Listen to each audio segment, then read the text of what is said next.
Hello there, everyone, and welcome to another episode of Super Cast Brothers, the podcast where I am forced to deal with this guy's antics on a regular basis and also talk about Smash Brothers.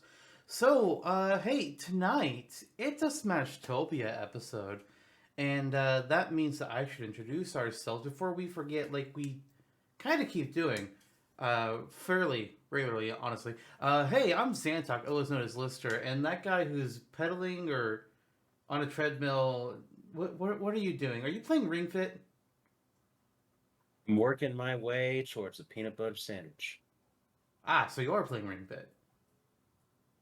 I am. It's a hefty workout. Yeah, it was. Oh God, I quit. Really kicks your butt. Yeah, who are Check you? out Shuffle Play, Let's Start Gaming, Ring Fit Adventure, Zantok. I'm Zantok. Oh no, I'm not. I'm not. I'm you know me as Jonno or John or Jonathan or Johnny or Jojo or Jojo. I know myself as Jay on the side occasionally when I want to be more of an edgelord, but no one else ever really adopted that besides myself. No, So I went back to nobody Jonno did. after about a year in high school where I You decided thought just you to thought be shortening it to testing just on the letter myself. J was being an edge lord? No, I have no idea what I thought at the time. Okay, because It was definitely was not. I didn't I don't think See, that I really thought. see, your problem was when you did that is that everyone was just like, everybody already knew you as Jonas. So like, why are they going to change calling you Jay? Yeah, precisely. Precisely. Also, referring to somebody as Jay while typing up a sentence, that J can be easily missed or read as just the letter I. Right. And even then, the letter J in Microsoft Outlook is a placeholder for an emoji for all you know, it could have been J could have been translated as eggplant in the modern age, or blushing face, Anyways, anyways, or our regional indicator F. nope, Anyway, nope. So, as I mentioned, today is another Smashtopia episode, and as we like to do once a season, we want to do an episode that's not just about characters because we do them every other time. In season one, we showed off a bunch of assist trophy ideas. Season two, stages. But today, as you can tell in the episode title, because there's no real point in being coy about anything, we're talking about Pokeball Pokemon. You toss the Pokeball item onto the stage, and out pops a Goldeen or a Wobbuffet, or maybe a sometimes you get a Jigglypuff. Kyurem. No, no, Jigglypuff's not in a Pokeball. Oh, No, oh, no, no. oh. You're thinking of Clefairy.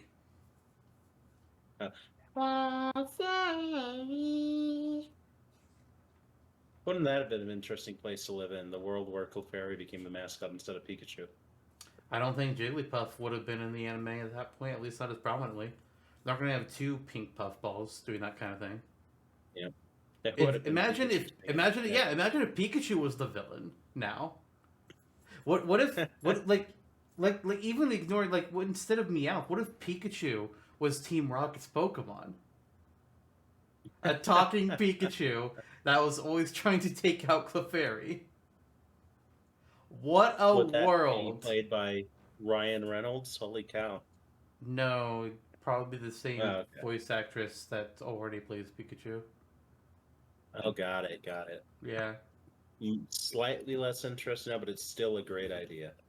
Yep. They should do a fan fiction about that. I don't see why. But I don't anyways, know. so we're gonna be talking about some Pokeball Pokemon tonight. We both of us have a lot of ideas that we wrote down, and we're gonna get through as many of them as we possibly can tonight. Anything we don't get to, we might do a very quick once over of right at the very end of the show, and then you'll be able to read all of these, both the ones that we are able to talk more about tonight, and anything that we just have at the very end. All of them are going to be uploaded to the Smashtopia wiki before this episode even goes live.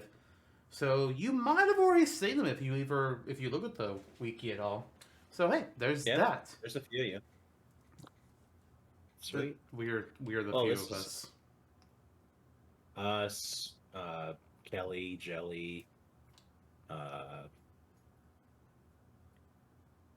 Yeah. Yes. Yeah.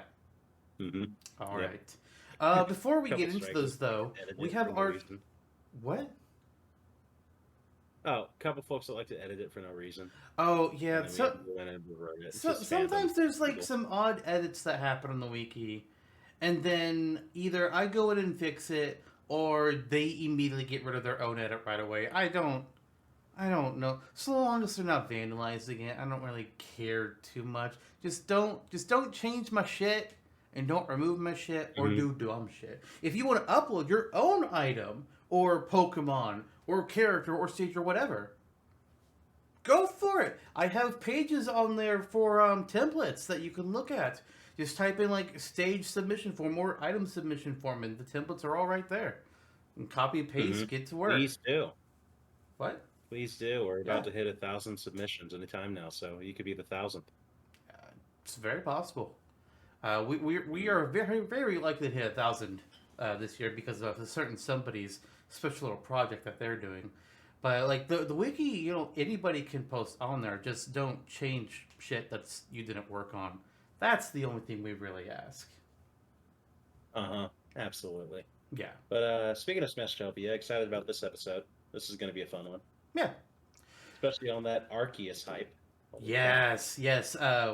We didn't plan it, but we're real good at timing. Because we picked the day to do this episode, and then it turns out Pokemon Legendary Arceus just released not that long ago. I've been playing a fuck ton of it. I'm in the post game now. I have 90 hours plus in the game. I'm basically just trying to grind out some of the trying to get to that last research rank, and then I'm going after the final legendaries. So I'm getting very close to being done. Oh, what a game! Buddy. It's fucking good. It is. If modern Pokemon has kind of been leaving you down, and you want something more, get Arceus. You'll like it. Absolutely. Probably. There's a lot more focus on the exploration and actually getting like research and learn about Pokemon as opposed to battling. There is still battling, but it definitely takes a backseat. You get to dodge and potentially be beat up by a Bidoof rollout, so Yeah. Live out your wildest dreams. Well, Bidoof. I mean, I guess if you run into an Alpha Bidoof, he'll attack you, but typically Bidoofs will run away. True. If any. Sphinx, though, that's the Shinx. little Shinx is aggressive. Mm-hmm. Yeah. Mm-hmm. Mm-hmm. But before we waste too much time with this, let's go ahead and get into our Smashtopia showcases that we'd like to do before we jump into Smashtopia. Usually we both have two that we like to show off, but for today, since we have a bunch of Pokemon IDs that we want to try and get through as many of them as possible, we're just going to do one showcase each, and then we're going to jump right into the main meat of the episode. So, Jonno, do you want to go first, or should I go first? What? You know what? I will go first. Since you offered me the opportunity to toss that coin. So. Where are you tossing your coin? To your Witcher. Oh, really? Really? Oh, Valley of Plenty. Yes, we have Geralt of Rivia up on the Smashtopia wiki now, courtesy of me.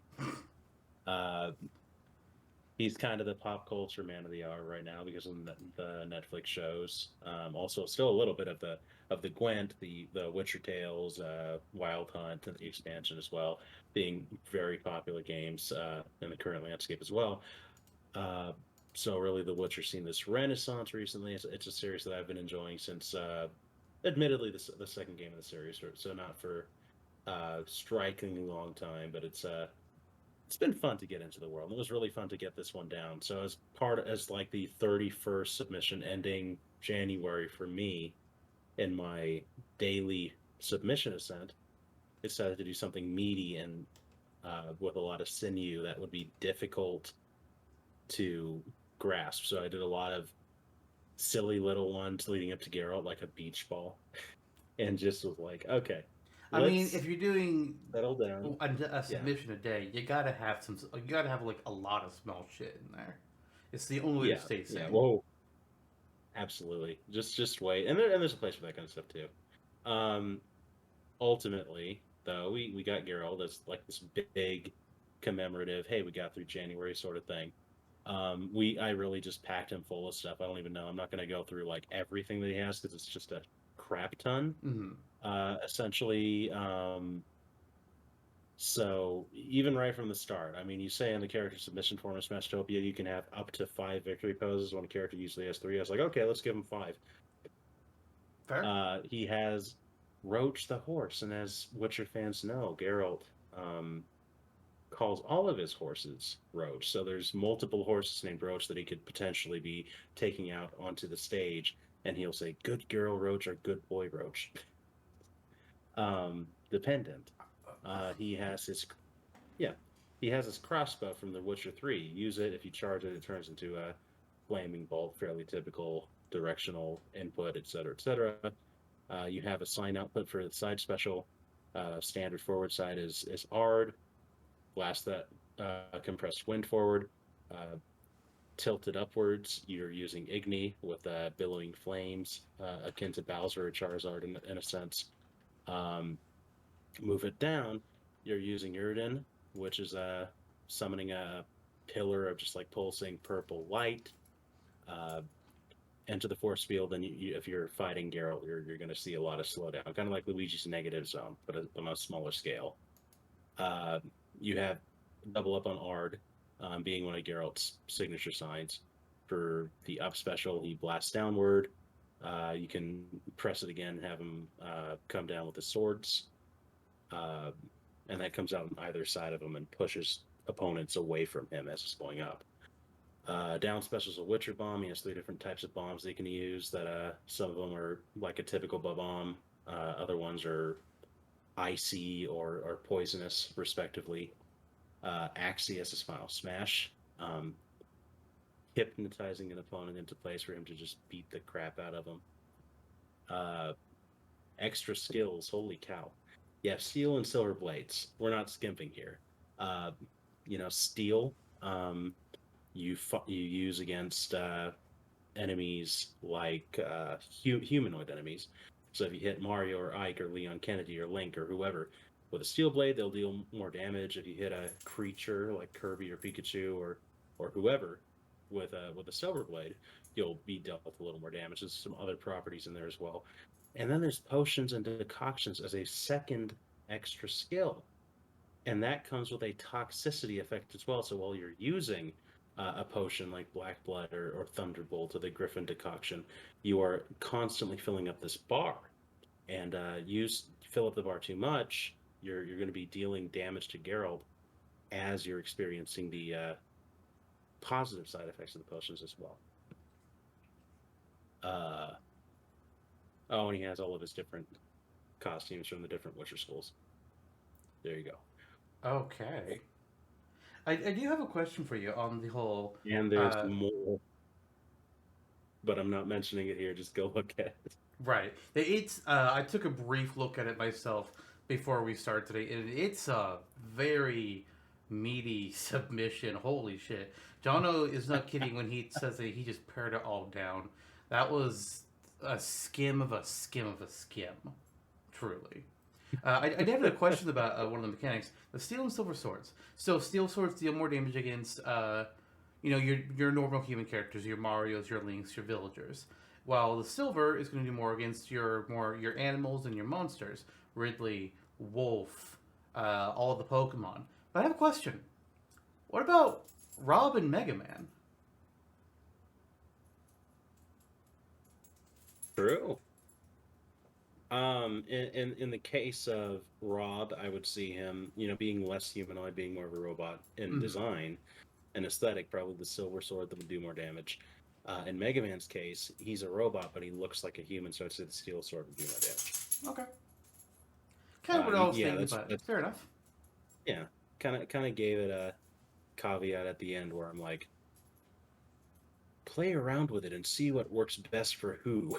Yeah, I mean, considering that on this wiki we're constantly adding new things, anything that's like that, or like Steve's ability to get different kinds of blocks on different stages with different frequencies, or Palatina's guidance and Snake's codex.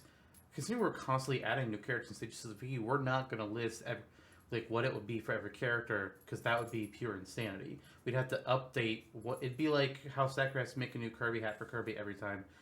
We'd have to do the same thing every time we have a new stage or character. It's like, nah, fuck this shit. Right. I mean, we could add, theoretically, we could add a Palutena's Guidance or a Snake's Codec area on each character page, but no. Yeah, it's kind of like what I want to do with Jin Sakai's haiku eventually, but then I see the character page continue to grow, and I'm like, ooh, maybe we added maybe like 20 to day. we added like something like 20 or 30 characters last year alone to the wiki. This year it's definitely going to be more. Yeah.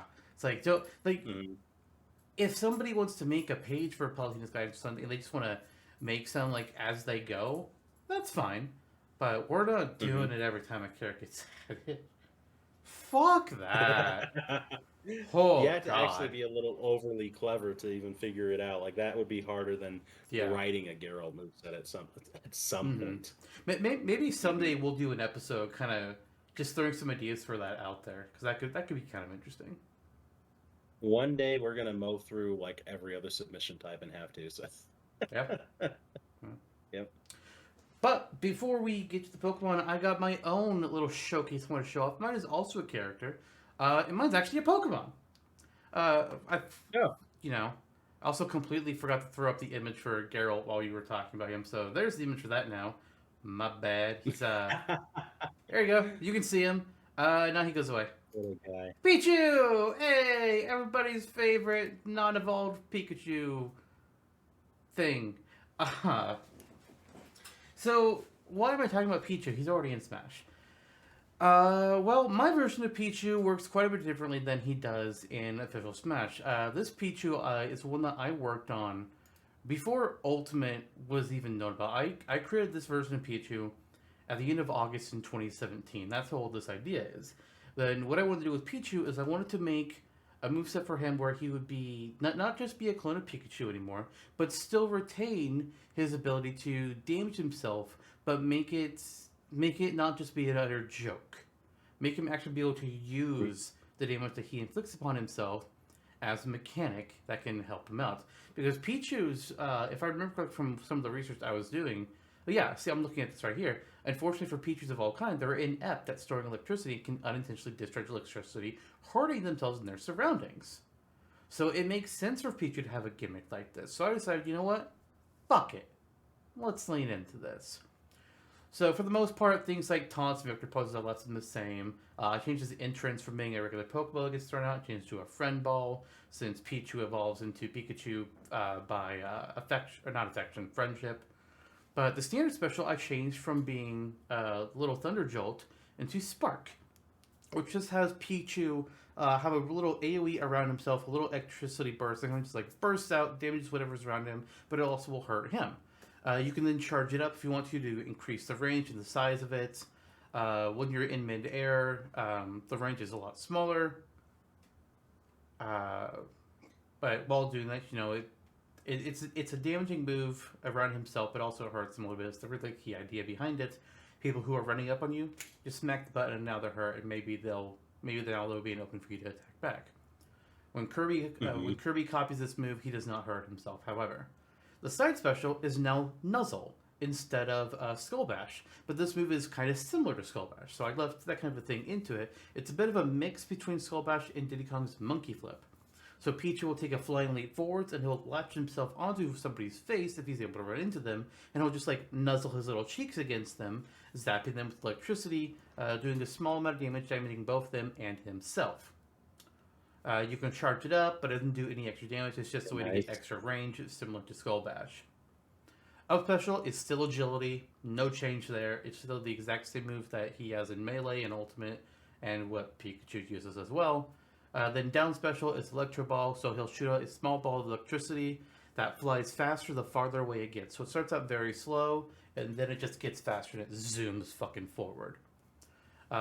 You can charge it up to be about as big as Mewtwo's Shadow Ball, which also increases the damage. But charging it up does deal more damage to Pichu when he fires it. Actually, I would say that Pichu takes some amount of damage when he fires the Electro Ball, but when you charge it up, instead of like it doing more damage when it launches. Instead, he's taking damage as it charges. Nice. Maybe either that or like maybe he'll take damage if he starts charging it beyond where it can't get any bigger. I might make an edit there. But the final smash is Electric Terrain, which is a move that I believe was introduced in Gen 6 or Gen 7. Pichu will take, all this stored up electrical energy in Sunfield, and he's going to release into the very air around. This will zap the entire stage of electricity. This is a final smash that was created before Ultimate had its whole thing where we're making everything quicker and to the point. So this final smash isn't like under those new quote-unquote rules. It's still like kind of the old system where things can be whatever the fuck. So when this final smash is activated, 3 things are going to be happening. The first is that no character can be put to sleep during this final smash. Sorry, Jigglypuff. Secondly, all electrical attacks, Pichu's as well as any other characters, will deal a greater amount of damage. And then thirdly, none of Pichu's attacks will cause him to take any stealth damage as long as the final smash is in play. So nice. All of a sudden, this final smash puts a big buff on Pichu, essentially, while also removing sleep. Why does that matter when Pichu doesn't do with sleep? It's just what Electric Terrain does in the Pokemon games. Mm-hmm.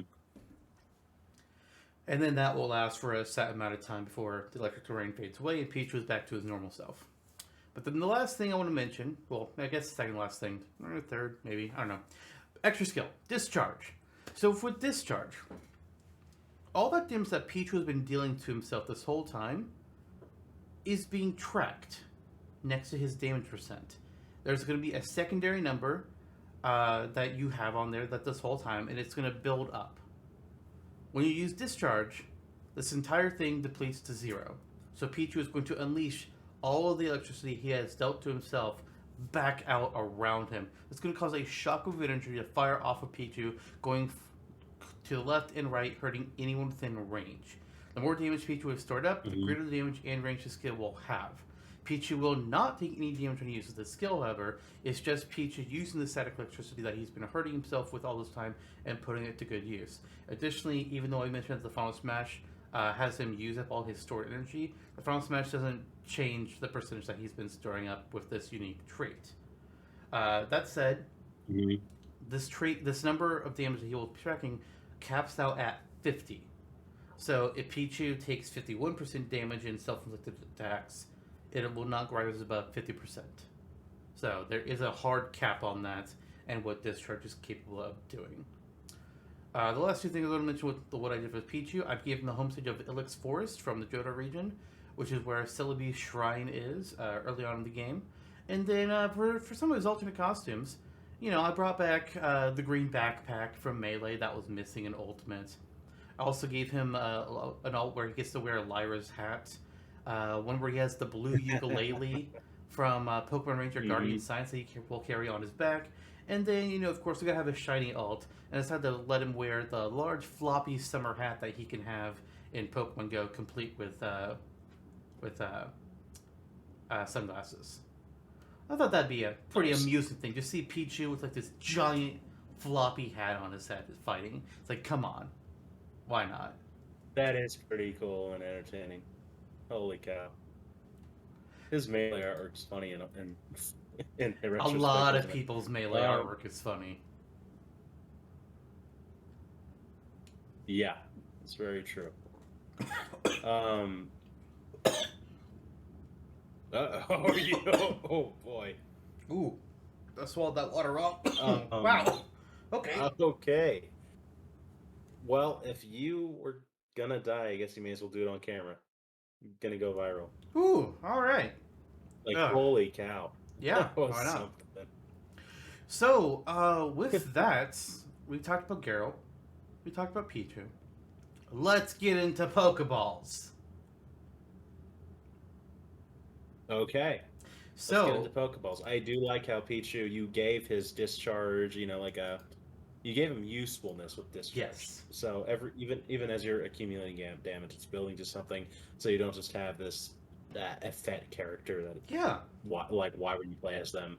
Like I So wanted to make, now I you wanted guys. to turn Pichu into one, not a clone, and two, not a joke, but still maintain what makes him Pichu. Hmm. And I think I did a good job with it. You know? Just me. You did. You did. All right, so I gave you the choice of who was going to start their showcase, and I'm going to give it back to you again. Who should we start off with our Pokeballs? You or me? You. All right. In that case, I have decided that I'm going to start small. Okay. So this Pokemon comes from Generation 2 Johto, and I'm going to begin with Spinarak. You know, the little baby spider Nice. Pokemon. Now, in the real world, Nice. I don't like spiders. Ow! Like, go fuck yourself. But the spider Pokemon, Yep. I honestly don't have a problem with. Although I do think I prefer Joltik and Galvantula's designs over Spinarak and Ariados.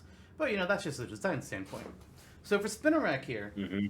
I'm envisioning him as like a small.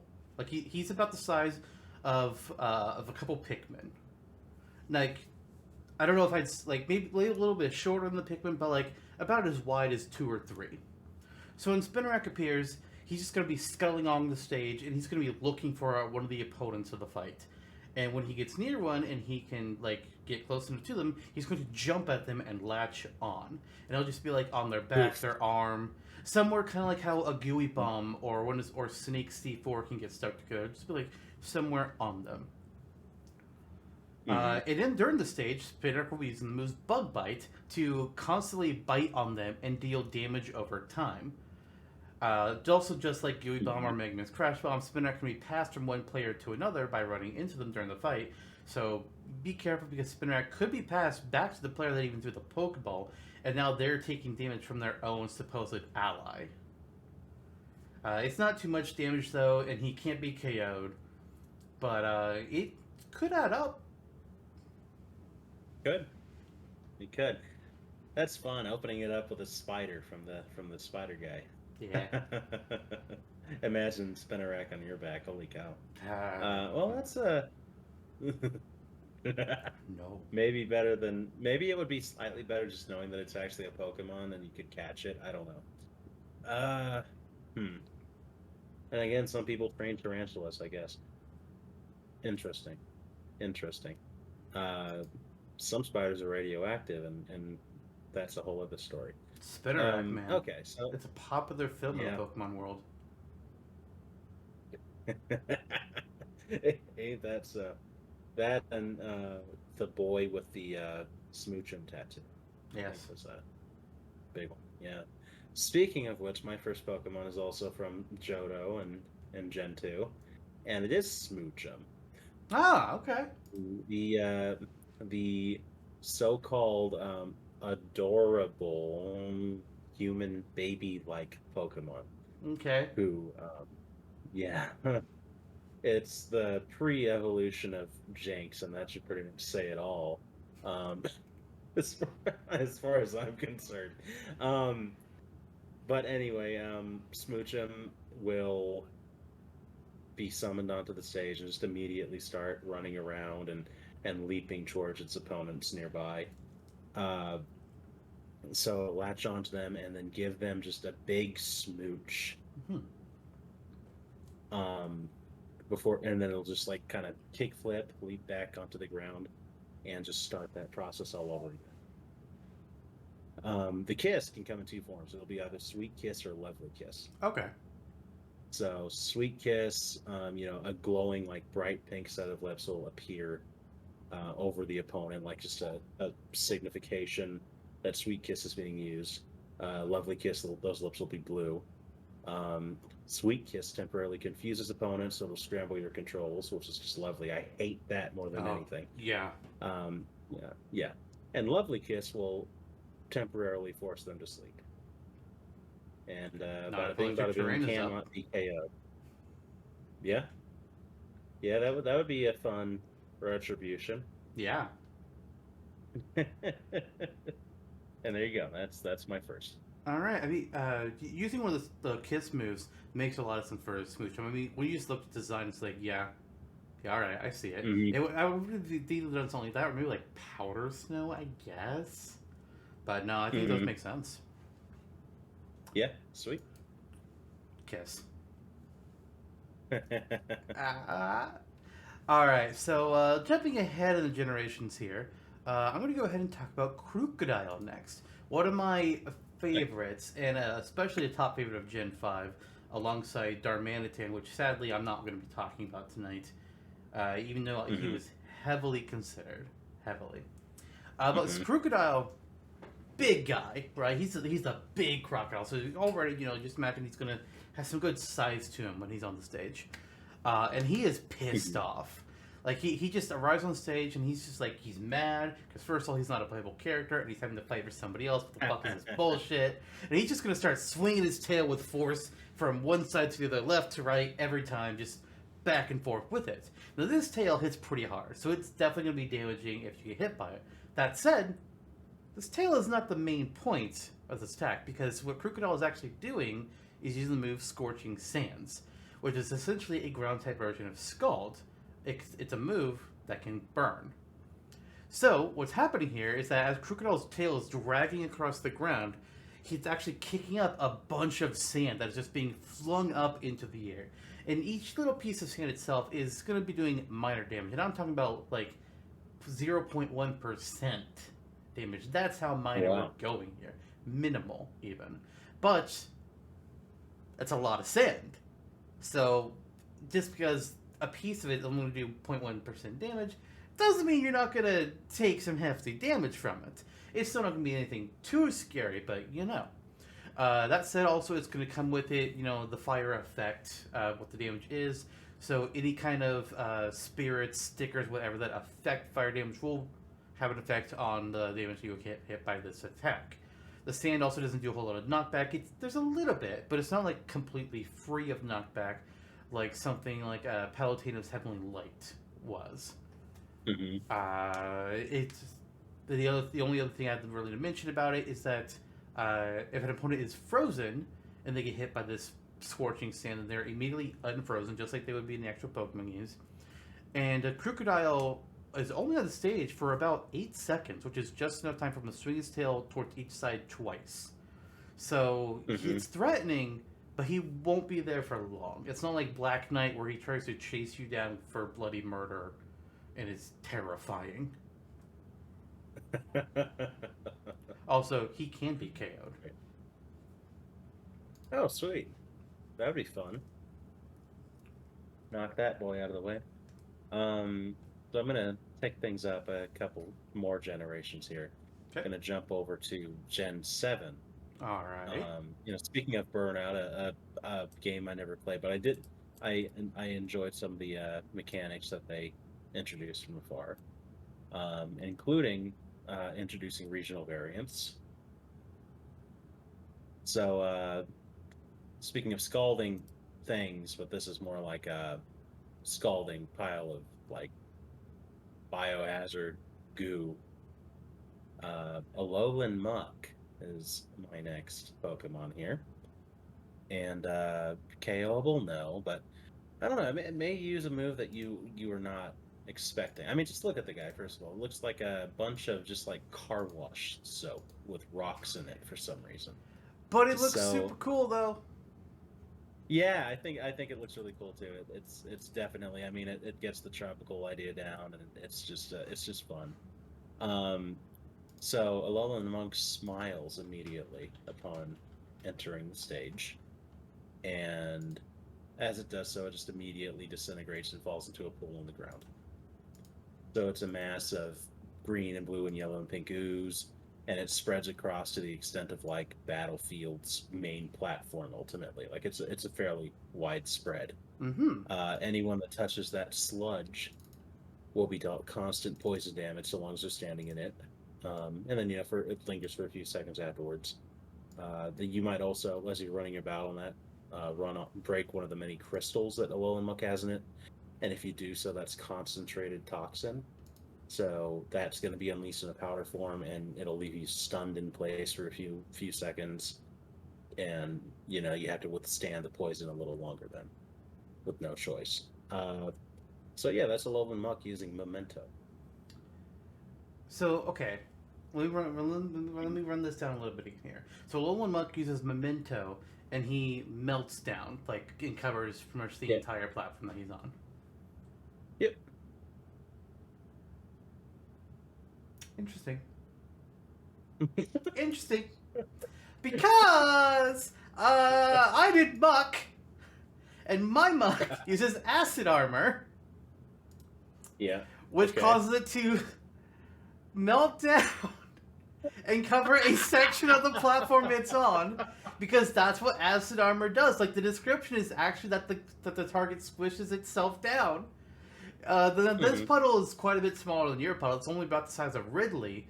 And while it's in this form, it's effectively a poison trap. And whenever you walk through it or just stand on top of it, any fighter other than its summoner is going to be taking poison damage just for being there. And if a fighter stays on top of Muck's body for 3 seconds, then they'll be considered badly poisoned, and they will continue to take damage after they get off of Muck. Whereas if you weren't on there for 3 seconds, then you'll only poisoned while you're there. And the badly poisoned effect doesn't go away until 7 seconds have passed, so you'll just keep on taking damage until that time is done. And then when Muck is ready to leave the field, he just squishes back up and reforms his body, gives a slow wave, and then disappears. So, a little bit different, but very similar, which it's Muck. I feel like it's the obvious idea. That was pretty entertaining, though. Cool. I would like to amend mine and say that Alolan Muck will also wave. That sounds fun. So you're just making a clone of mine now? Yeah. No, it's going to wave in a different way. Yeah, just like that. Yeah. Alright, what do you have next? Oh, holy cow, that was such a blur, I forgot it was my turn again. Huh? Well, considering my Muck, there wasn't as much Yep. detail to go over because you kind of took a lot of it. Right. Okay.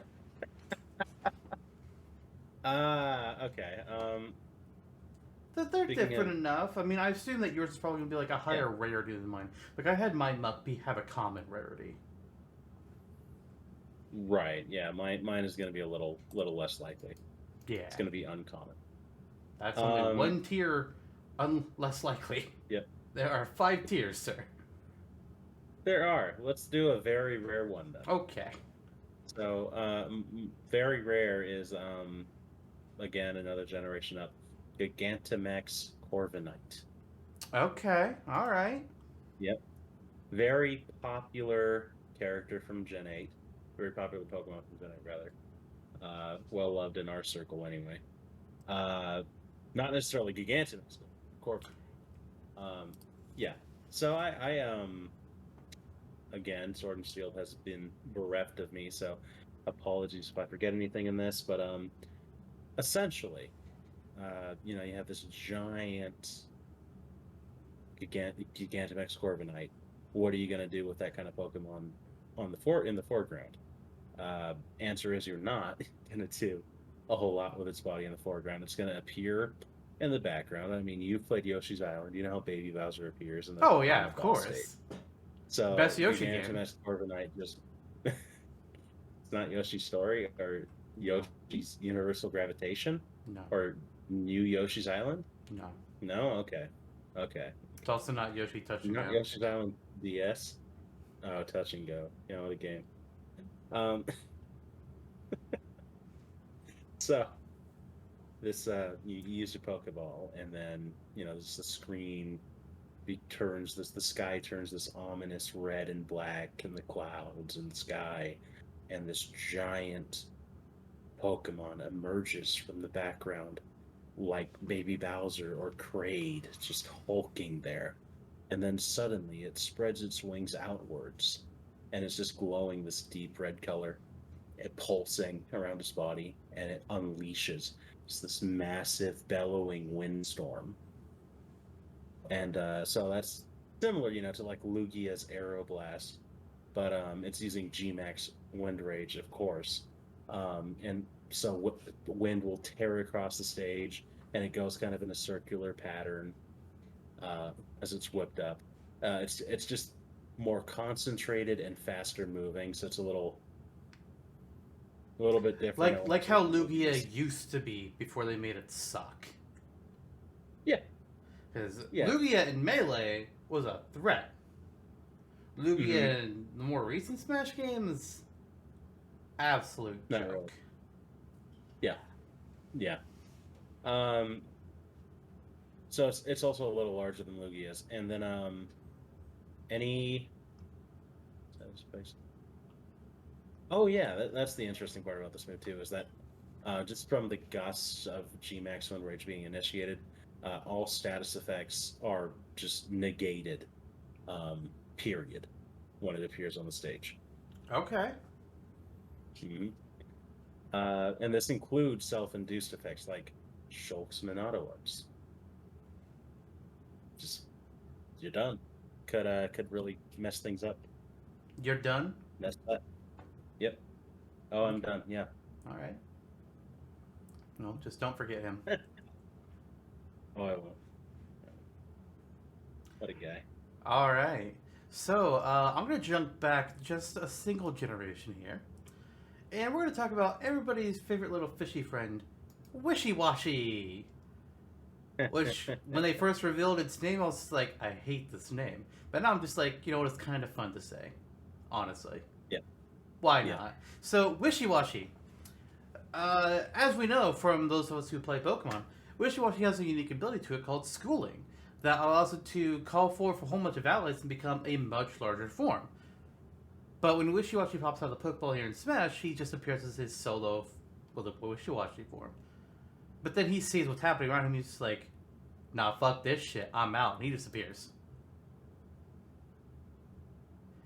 And then, at the bottom of the screen, a few seconds later, Wishy Washy returns in its school form, much larger now, a much bigger threat, ready to take on some of these fighters. And he will just be like at the bottom of the screen, and he'll just go in a like he's jumping in and out of the water, like the big fish from the summit stage, and he will just try and swallow any fighters that happen to get in his way.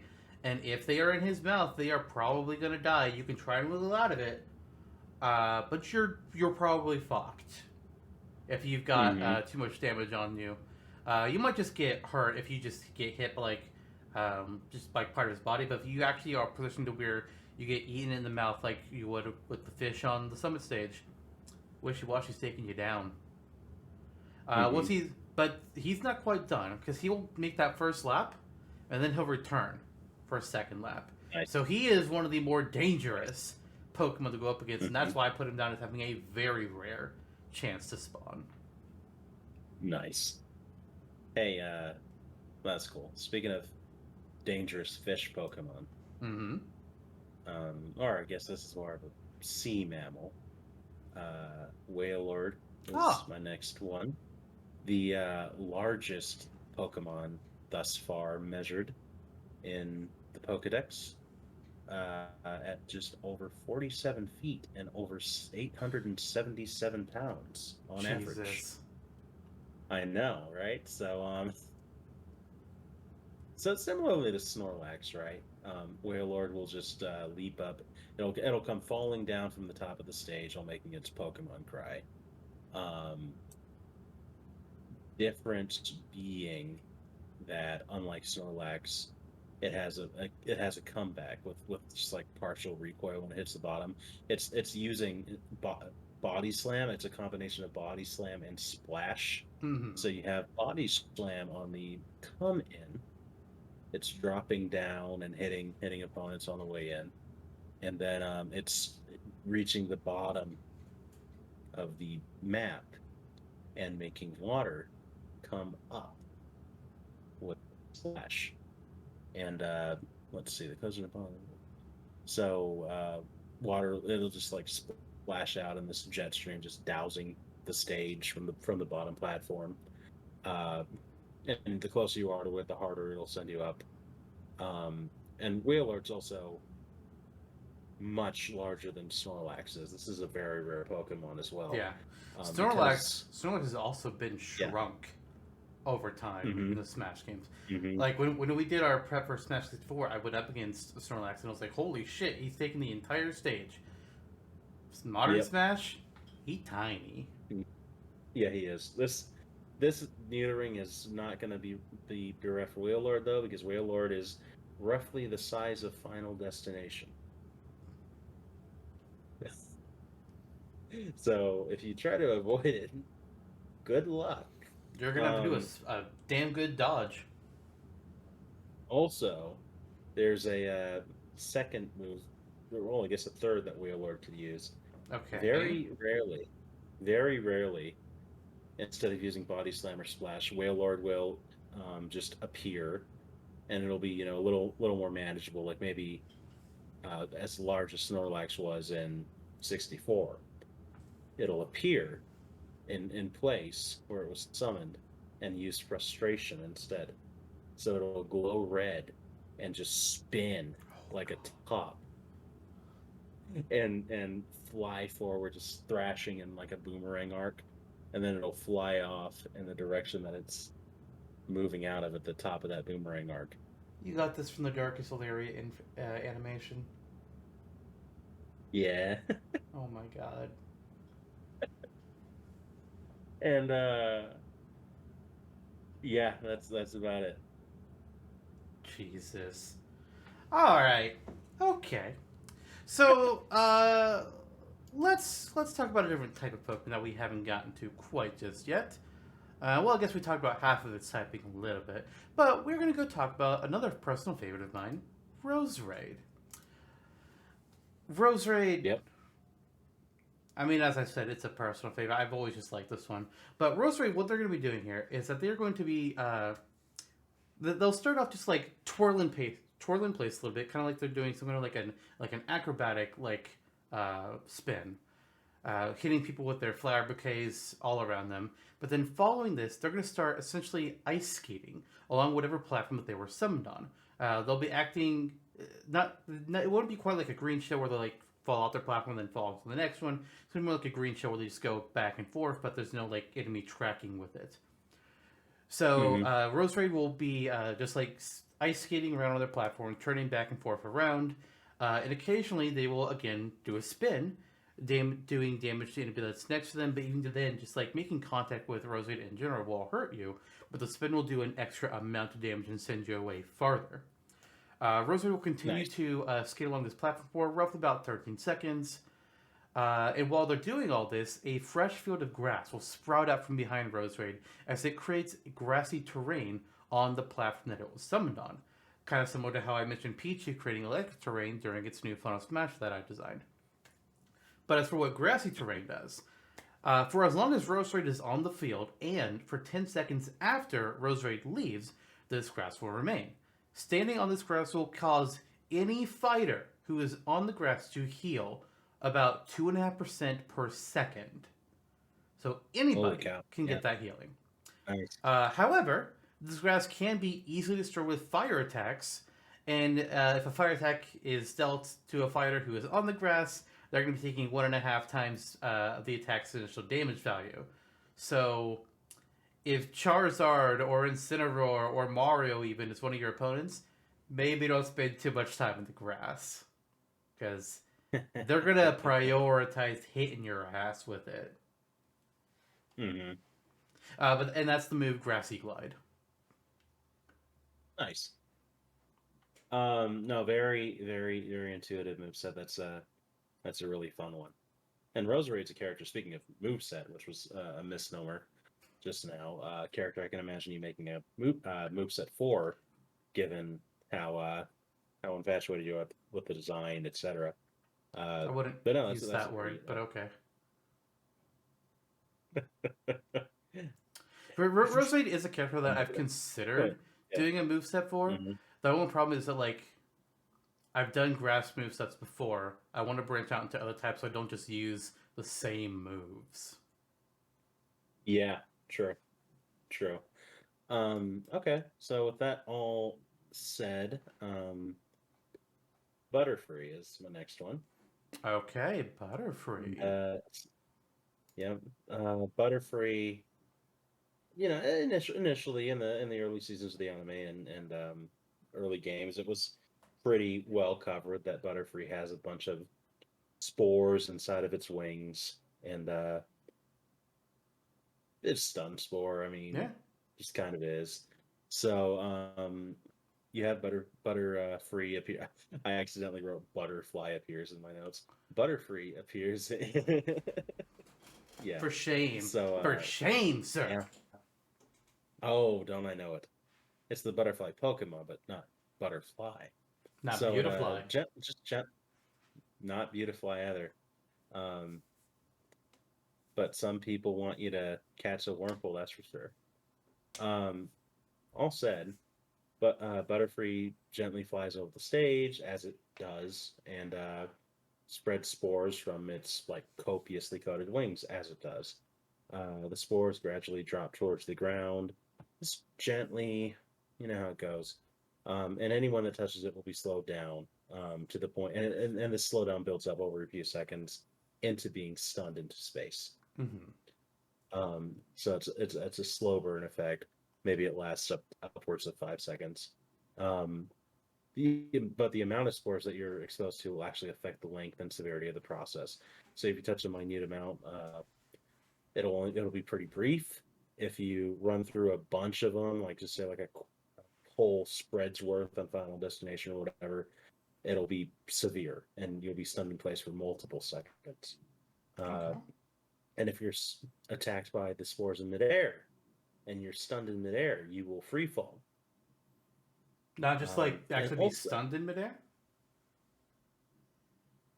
Right. You'll be for a split moment, and I have it that you'll free fall. Okay. And then another kicker being that certain KOable Pokemon and assist trophies, like Ditto, can be affected in the same way. Oh, wow, okay. Yep. So Butterfree packs a little bit more of a punch than you would expect, which is why I have it written down as uncommon. Because you can dodge spores fairly easily, but if you get hit by them, you're screwed for a little bit. Touch fuzzy, get dizzy. Pretty much, yeah. Okay, all right, that's interesting. Stun Spore makes sense considering Butterfree learns Stun Spore, Poison Powder, and Sleep Powder all at the same time, and I think at level 10. I want to say at least in like one of the. I think it learns them like immediately, or maybe like a couple levels later. But right. All right. So you've had a few Pokemon that have done have had possibilities using multiple different moves, and I've got one like that as well. Cali Rex, legendary Pokemon of Generation 8, and introduced during the Crown Tundra DLC. So Cali Rex is a bit of a weirdo, just kind of from his appearance. I mean, he honestly has a shit design. Let's be honest. He just does. But when Cali Rex pops out of the Pokeball, it's the head. It's odd. When you look at the design for too long, it just gets weirder. Yeah, I'm doing that right now. It's really kind of unfortunate. Well, here's the good news though. When Calyrex appears out of the Pokeball, he does not appear alone. Instead, Calyrex will randomly appear alongside either Glastrier or Spectrier. It's a 50% chance or odds that it could be either one of these, and these are the two possible Steed Pokemon that you can select for him to have in the Crown Tundra DLC. When he arrives atop Spectrier, he is in his Shadow Rider form, and when he arrives atop Glastrier, he's in his Ice Rider form. So, when Calyrex is, when Spectrier is with him and he's a Calyrex Shadow Rider, he's going to be using the move Astral Barrage, the signature move that he has in this form. This will cause a pool of dark energy to appear below Calyrex and expand a decent distance around him, and before just enveloping an entire dome. A whole dome of energy above Calyrex. It won't be anything below him though, so it's not going to be like a full circle of AoE. It's just going to be a dome here, so you can kind of like slide under whatever his effect is going to be. But once this dome is created, there's going to be like ghostly wisps that are just going to be like violently swirling around this dome, damaging anybody that happens to have been caught in the dome during the time, or just gets passed into the dome during the attack, is taking a lot of damage. So you can't leave the dome once they are in. You're trapped in there. There's the whole effect. But when the attack is over, and while each of these wisps themselves, they may not be strictly too strong themselves, when the attack is done, it'll kind of like have a burst effect, knocking anybody else that was in it out and sent flying off. But that's only Shadow Rider Calyrex. If instead of Spectrider appearing, it's Glass Strider instead, now we have Ice Rider Calyrex, and he'll be using his signature move of Glacial Lance, where Calyrex will forge a large icicle that he holds up like a lance, and he's just going to aim for one of the fighters, wherever they are on the screen, and just toss it omnidirectionally towards them. The lance will pierce through anything and everything. Any obstacle, fighter, item, anything is just going to pass right on through them, dealing heavy damage to whatever it hits, and just try to knock them out of the way. The closer you are to Calyrex when you get hit by the spear, the greater the damage you'll receive. This can break platforms, this can break open chests, it can ignite combustibles. It is heavily damaging, and you do not want to be targeted and hit by this attack. Nice. Naturally, very odds of appearing. As most legendaries are in Smash. Right, just like Waylord. Not a legendary, but yes. But Calyrex, yeah, very unfortunate design, but very fortunate development of moves here. And seeing it ride a steed makes it just slightly better. That's kind of entertaining. Yeah. So yeah, that's pretty neat. It's like I could have done Calyrex as like as himself, but Calyrex as himself is boring. And scary in a way. It's like the brain. Like, oh my god. Okay, but okay, let's pair things back a little bit here. I'm gonna give you a real simple one. Sure. Going back to Gen 2, you know him, you love him, your very favorite Pokemon, Donphan. Oh, okay. So Donphan appears, it paws at the ground and just rolls up into a ball. It stays in place for a minute, picks up steam, kicks up dust and sparks, yada yada. Then it just charges forward in that ball form. Hits opponents, deals pretty good damage. Then it'll hit a wall or it'll fling it itself off the stage, whatever. But then if it does fling off the stage, it just reappears and does it again in the opposite direction. Do that again multiple times and disappears. Takedown. Boom. All right. I'll go ahead and do another simple one for me. As rolling Western. I thought it was going to be rollout that I was using it first until you said takedown. Oh yeah, roll out works the same. I mean, it makes sense if they roll up in a ball and they go firing off, and they just keep on doing it. Yeah, it uses rollout, I think. Okay, all right. You can go ahead and make that edit then. Yep. So since you went simple, I'm going to do a more simple idea as well, and this one is for a Pokemon that I actually do not like. I don't like this Pokemon, and I don't like its evolution even more, and that's Binnacle. I hate Binnacle. I hate its design. It's very weird. And I don't... It's better than Barbarical. Holy shit. But I had a fun idea that I was just like, you know what? Here's a fun idea for a move. And I think Binnacle could use this fairly well. So I was like, screw it. Let's do Binnacle. And that move is going to be Mud Slap. So Binnacle is a stationary Pokemon. It's just going to be like, wherever it's summoned, that's where it's going to be forever until it obviously fucks off and leaves the stage. It has a very common spawn rate. You can KO it. But what it's going to be doing with Mud Slap is that each of its two heads are going to be wildly swinging themselves around the whole time. Right. I need to quit hitting my mic. But they're just going to be like swinging around the whole time. So if you're close enough to them, they'll be dealing minor damage with the claws that are on their heads. So you'll get hurt if you're right next to them. But additionally, they're going to be kicking up mud. That's going to be flying up in the air around them in a small area. This mud will also do some minor damage and count as a projectile. And if it lands on the ground, it will stay there up through Binnacle's appearance on the field and for the next 10 seconds after. Kind of similar to the grass with Roserade. Any fighter that's trying to move through this mud will have their movement speed slowed down.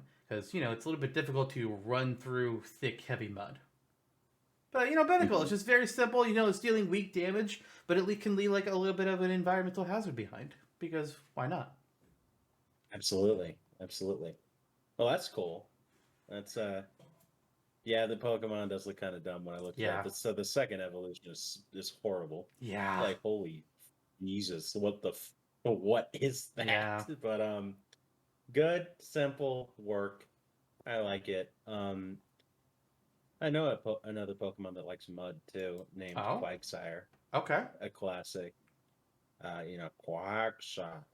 So yeah, it's lazy. It'll be summoned onto the stage, remain in place with its mouth just kind of partially agape.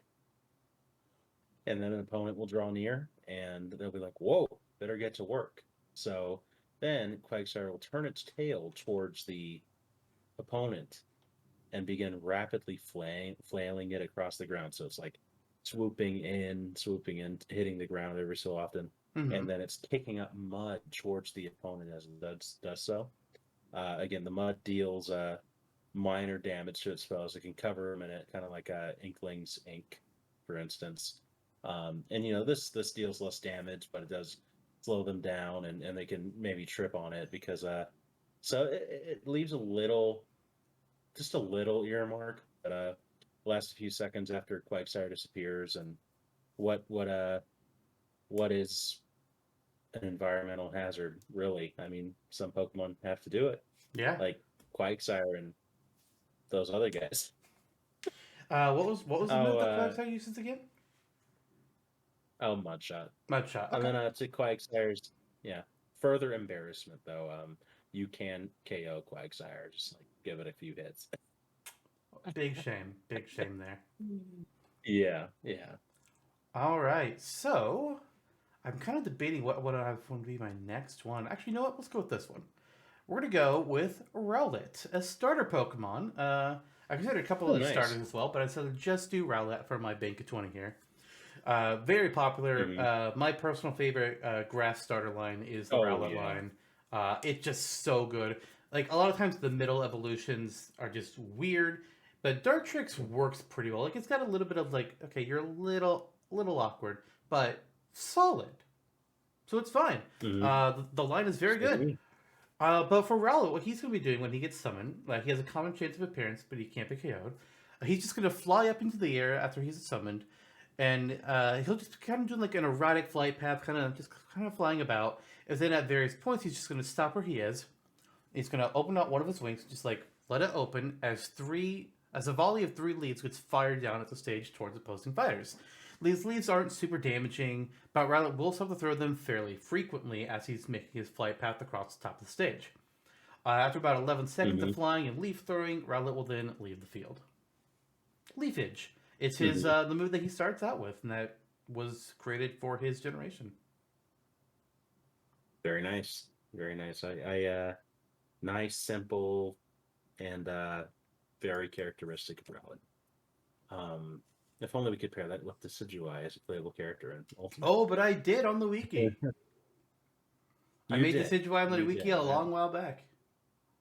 You did, and that is a nice salve to our pain. Yes. The sears of the cat. Considering I made him in response to this. Actually, no, did I make him before Incineroar was revealed? I feel like I might have. I feel like you did too. I think I did. Let's see. I put the Decidueye on the wiki. When was this? April 2018, which I'm pretty sure was before Ultimate released. Mm-hmm. Maybe. Oh, yeah, before you. I think it was before Incineroar was revealed because it released in December, and Incineroar would have been revealed before then. Yeah, Incineroar was one of the very last reveals. Yeah, so along with Kin, they were the last two. Mm-hmm. What a way to go, Grinchy. And then Incineroar had a green costume that looked like the Grinch, so that was a fun time. Speaking of green, and not in the grass type sense, Uh-huh. but in the Galarian wheezing sense. I'm not sure that's green, but okay, go on. Yeah, the smog on its face is that it lets out. So Fair. there. Fair. Yep, yep. When I saw this Pokemon, I was like, I am so set for Generation 8, and then Generation Yeah. 8 happened. I was like, oh, never mind. Yeah. But just what a beautiful, what a beautiful thing. That It earned itself an instant Oh, spot on my team in Pokemon Sword. I fucking love Galarian yeah, Weezing so much. holy cow! The freaking 10-gallon top hats and the green facial hair. Just what gentlemen! What? Holy moly! That they definitely own the Dimsdale Dimmadome. That they do. That they do. Unlike any of the characters in Nickelodeon All-Star Brawl. So, Garfield's in there though. I mean, we recently met Garfield. Oh wait, that's in a future episode. One guard. You fucking idiot. Anyways, moving on. when Galarian Weezing appears, it just immediately starts producing smog from out of its top hats. So they clear smog from its top hats, and then its other orifices are pumping out that green stuff too. So you have this full industrial production coming out of Galarian Weezing's body, and it just gradually makes its way throughout the stage. So it moves in like a 360-degree pattern, like Hellerin does. Okay. So it moves around the same speed as well. So it's slowly propelling itself around the stage, kind of moving wherever the wind blows. And whoever's hit by the smog is dealt some light poison damage. And again, it depends on how long you've been exposed to it, how hard it'll hit you. And it isn't KOable, but you can hit Galarian Weezing around the stage. And if you do that, it'll just unleash like these heftier streams of gas along the way, like in trails. Okay. Interesting. And that's that. Okay. So you make Galarian Weezing, and you know what I mean? Weezing? No, I didn't. But Okay, Weezing good. is in Okay. Melee as an official Pokemon in that game. Yep. But no, I didn't make Weezing. Galarian Weezing was one I considered, though, so it's good that we didn't double up there. Like we technically did Yep. with Muck. God damn it. Uh-huh. Yep. So for this next one, so do you know what's happening in a couple days? No. It's Valentine's Day in a couple days. You know, the day when everybody likes to express their love for people that they love, if they're capable of that emotion. Anyways, so when we were talking about doing this episode, you were just like, haha, too bad we can't do a Valentine's Day theme. And I was just like, bitch, I fucking can. Because I'm doing Love Disc. Love Disc and Smoochum in the same episode. Oh, man. Yep. So when you made the comment, I was just like, oh, I'm taking that as a personal challenge. We're going to make Love Disc work. And while you did Sweet Kiss and... what was the other one? Love Kiss. Love Kiss. You did Sweet Kiss and Love Kiss. Love Kiss? Is that a move? Lovely Kiss. Lovely Kiss. Okay, that makes more sense. I was like, there ain't a move called Love Kiss? No, there fucking isn't. I did Draining It is on Kiss. this podcast. No. I did buddy. Draining Kiss for Love Disc for this one, so we got a lot of kissing going on today, apparently. So for Love Disc, when it gets summoned onto the field, it's going to shake itself very briefly, and then it's going to begin to swim through the air towards a randomly selected opponent. And if it can make it to them, it will kiss them, and which will cause damage to that opponent, just doing a minor amount of knockback. And it's going to swim back to whoever summoned it, and if it can, again, make it to them, because maybe they got knocked away, and they can't get to them in time. But if it can get to them, Love Disc will hiss them and heal them for half the damage that they inflict on the opponent. Oh. Nice. Yeah. Nice. It's like that Love Connect swap thing that Nintendo was making during the Wii era. Cool. What? Love Connect or something. It was along the time they were developing that like body habitual thing that The they vitality released. sensor? Yeah. Yeah. Yeah, they were so excited to reveal that, and it's like, what happened to that, Nintendo? Oh, you don't want to talk about it? That's okay. We don't want you to talk about it. Similarly to Pokemon, it's We like, never oh, what wanted happened to to talk Pokemon about Sleep? We don't want you to talk about Pokemon Sleep. No, Pikmin Bloom is enough. Ooh, buddy. So All that right. was innovative. I hear that Hypnosis is pretty popular on Valentine's Day. So That's terrifying. Hypno is a nice Pokemon. Yeah. Oh, okay. Speaking of terrifying, how about Pokemon that are known to kidnap children to harvest their dreams? Hypno. Okay. I was about to say, like, you need to What be the more hell is specific that? because Drifloon also does that. It also does that, yes. It, What a guess. why are there so many Pokemon about either kidnapping children or just dead children turning into spirits? I'm looking at you, Phantom. What the fuck? It's the spirits of children who died getting lost in the woods. What the hell? Imagine bringing that Pokemon to a party. Imagine bringing Litwick, Holy which steals crap. the souls of anybody that's near its candle. Pokemon are That'd be terrifying. fun. Yes, they are. Yes, they are. And to think that evolves from Drowsy, which just looks like a fucking dope. I mean, he's a taper, so. Yep. But Hypno, he appears, stands in place, swings its pendulum. What do you expect? But then this like barely visible, like opaque barrier forms around it. It's like using Smashtopia measurements that we've been doing since we're curious. It goes about 5 Kirby's outwards in all directions. Okay. So it's a fairly wide spread. And then anyone that touches the sphere will be affected with a random status effect. So these effects can include variations of scramble controls and stun, as well as effects you'd otherwise receive from lipstick or super spicy curry. And these effects can stack. If you fall into Hypno's range and then get hit with scramble controls, you can fall back in again and be hit with lipstick. And so that's why it's rare, and it's using a variation of confusion. Okay. All right. That would definitely cause some confusion. Yeah. Okay. Yeah, it hurts me.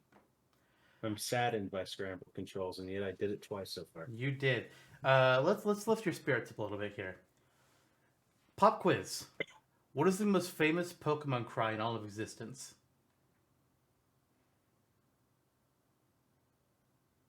Cricketune. Yes. Would you like to give an example?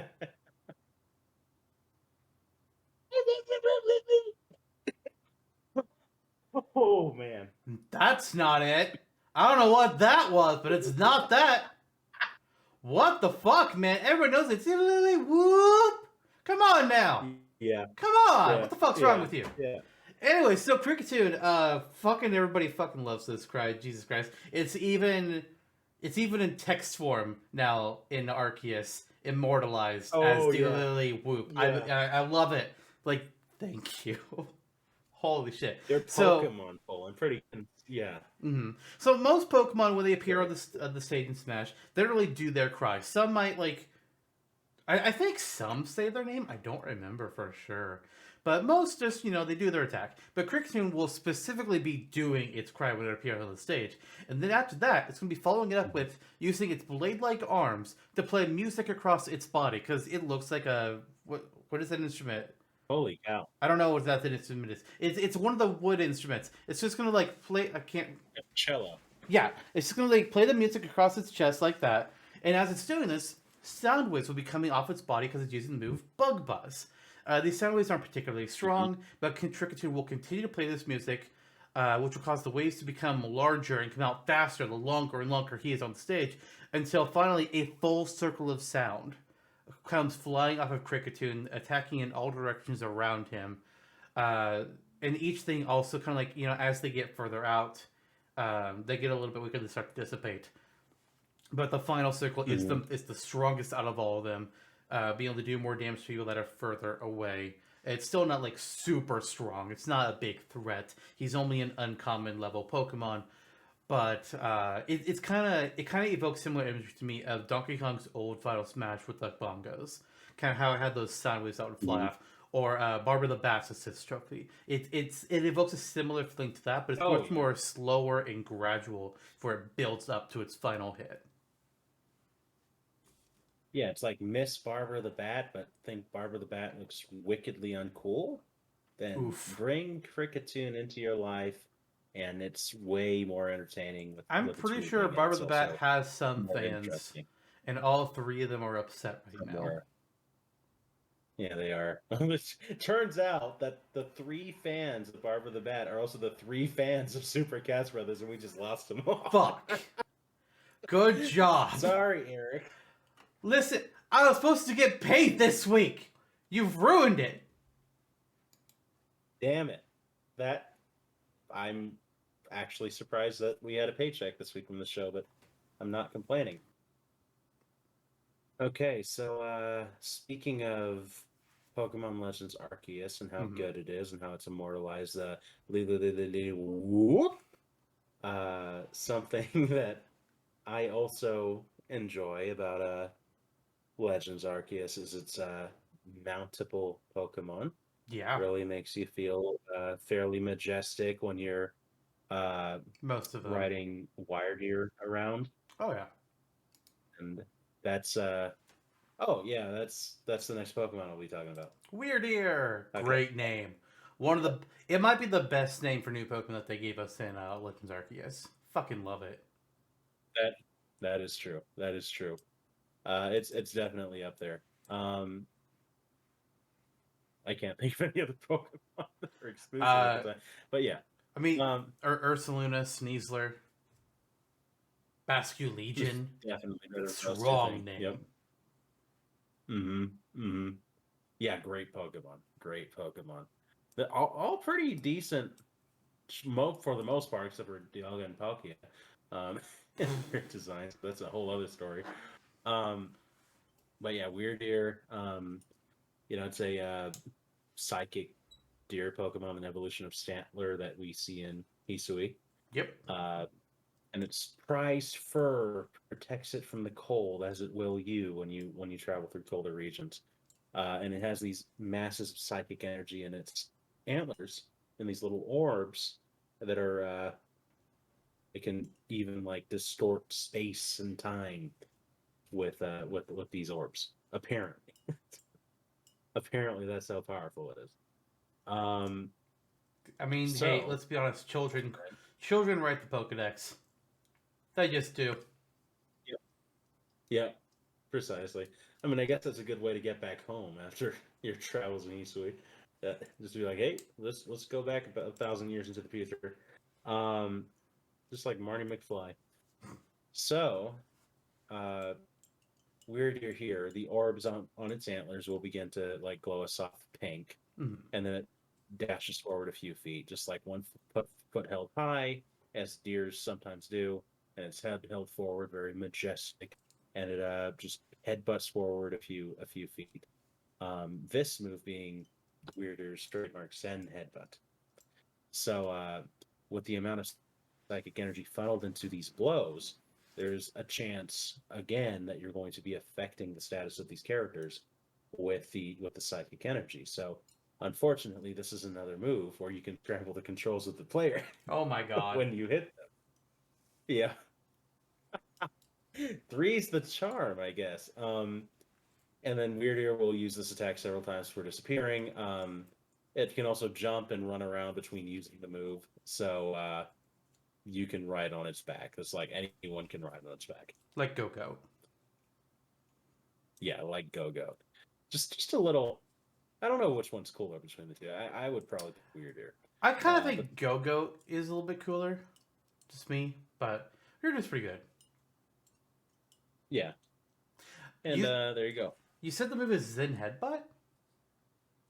Mm-hmm. I'm very surprised you didn't do Side Shield Bash. Wyrdeer's signature move. So am I.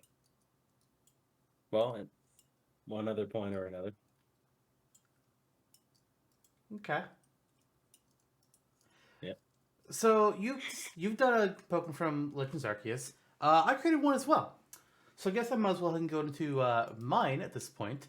Mine, unfortunately, for those of you watching the video, this Pokemon has not had its official art released yet. So here you go, I have an in-game screenshot.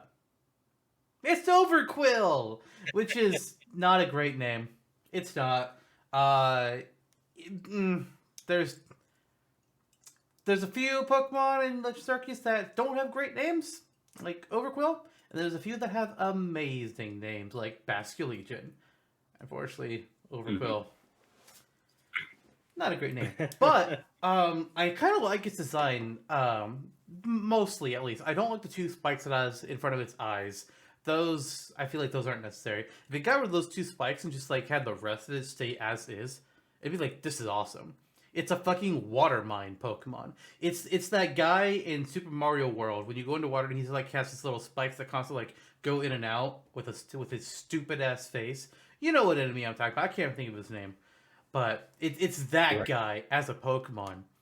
But what I have planned for Overquill here is that first of all, when Overquill appears out of the Pokeball, it kind of just like hangs in the air. Maybe it'll kind of like rotate just a little bit because it's like it's in the air, so maybe it's like being it's like a slow rotation.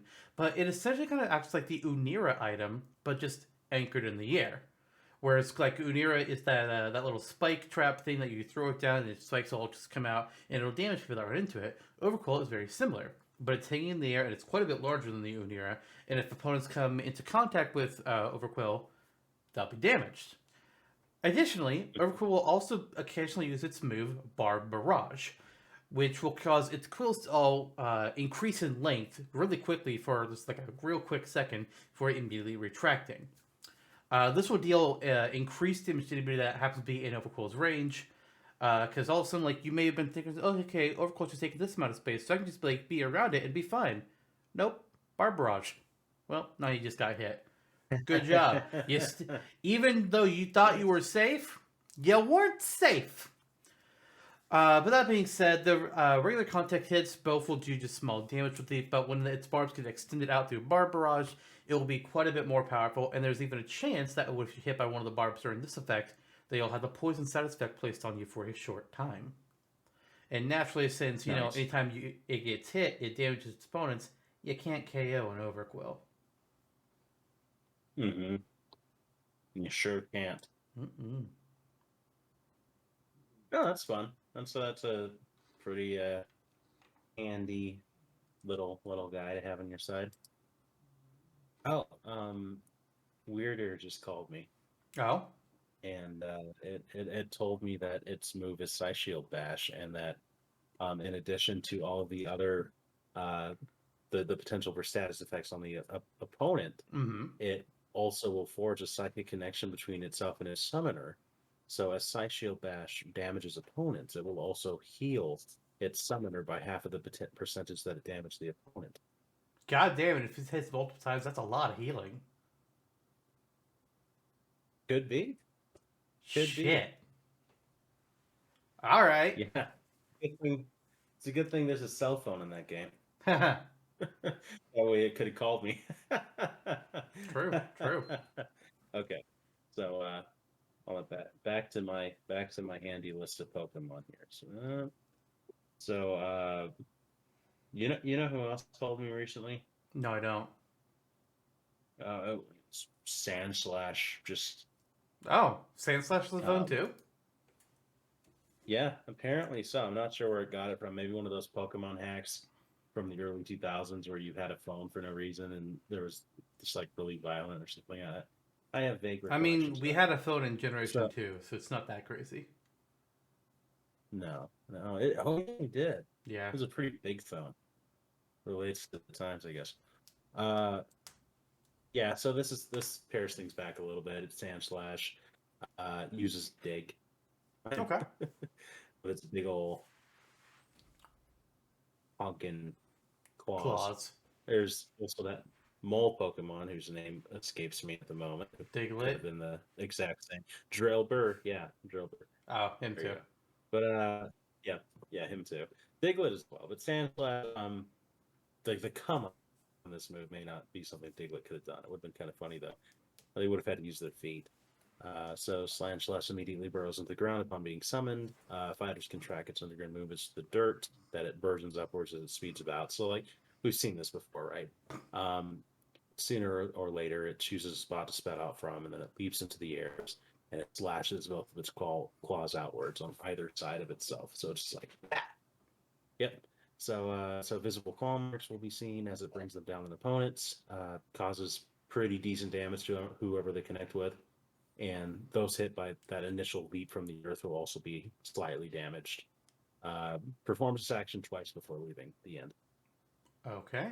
All right. Makes sense. Makes sense. Diglett would have a little bit harder time doing that. So just a little bit. yeah, Rossetti has feet. True.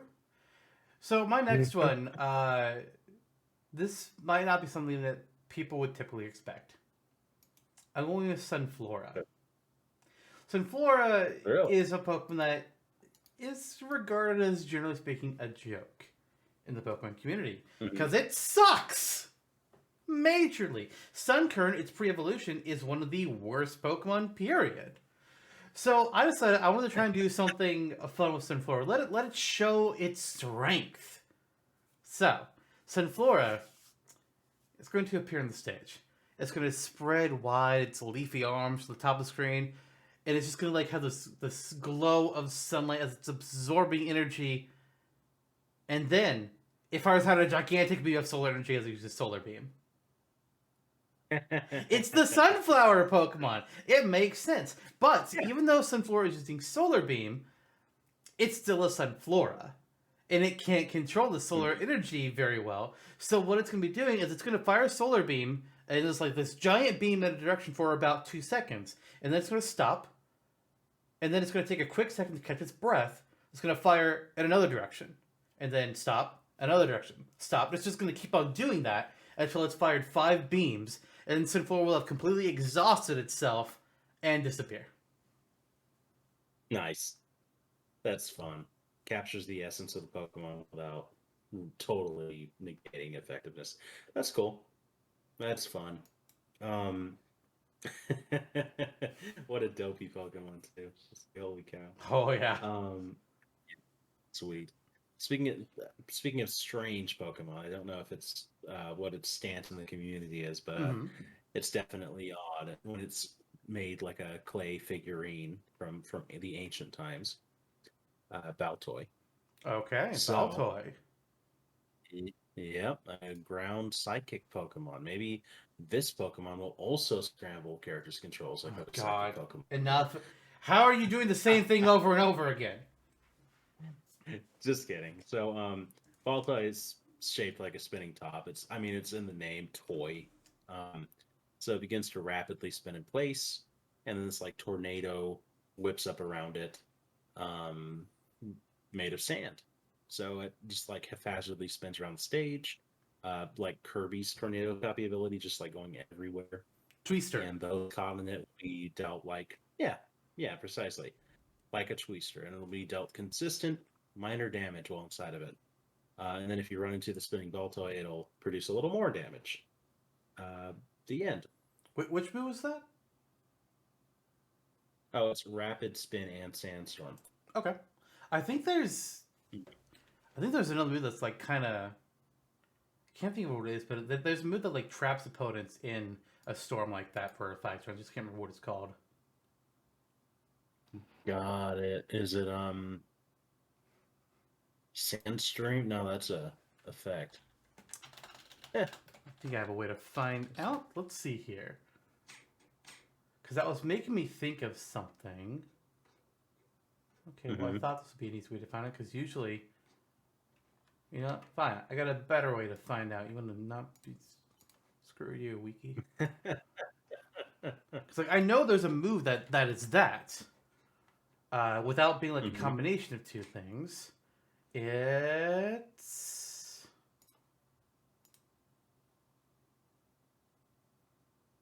Sand Tomb. Oh.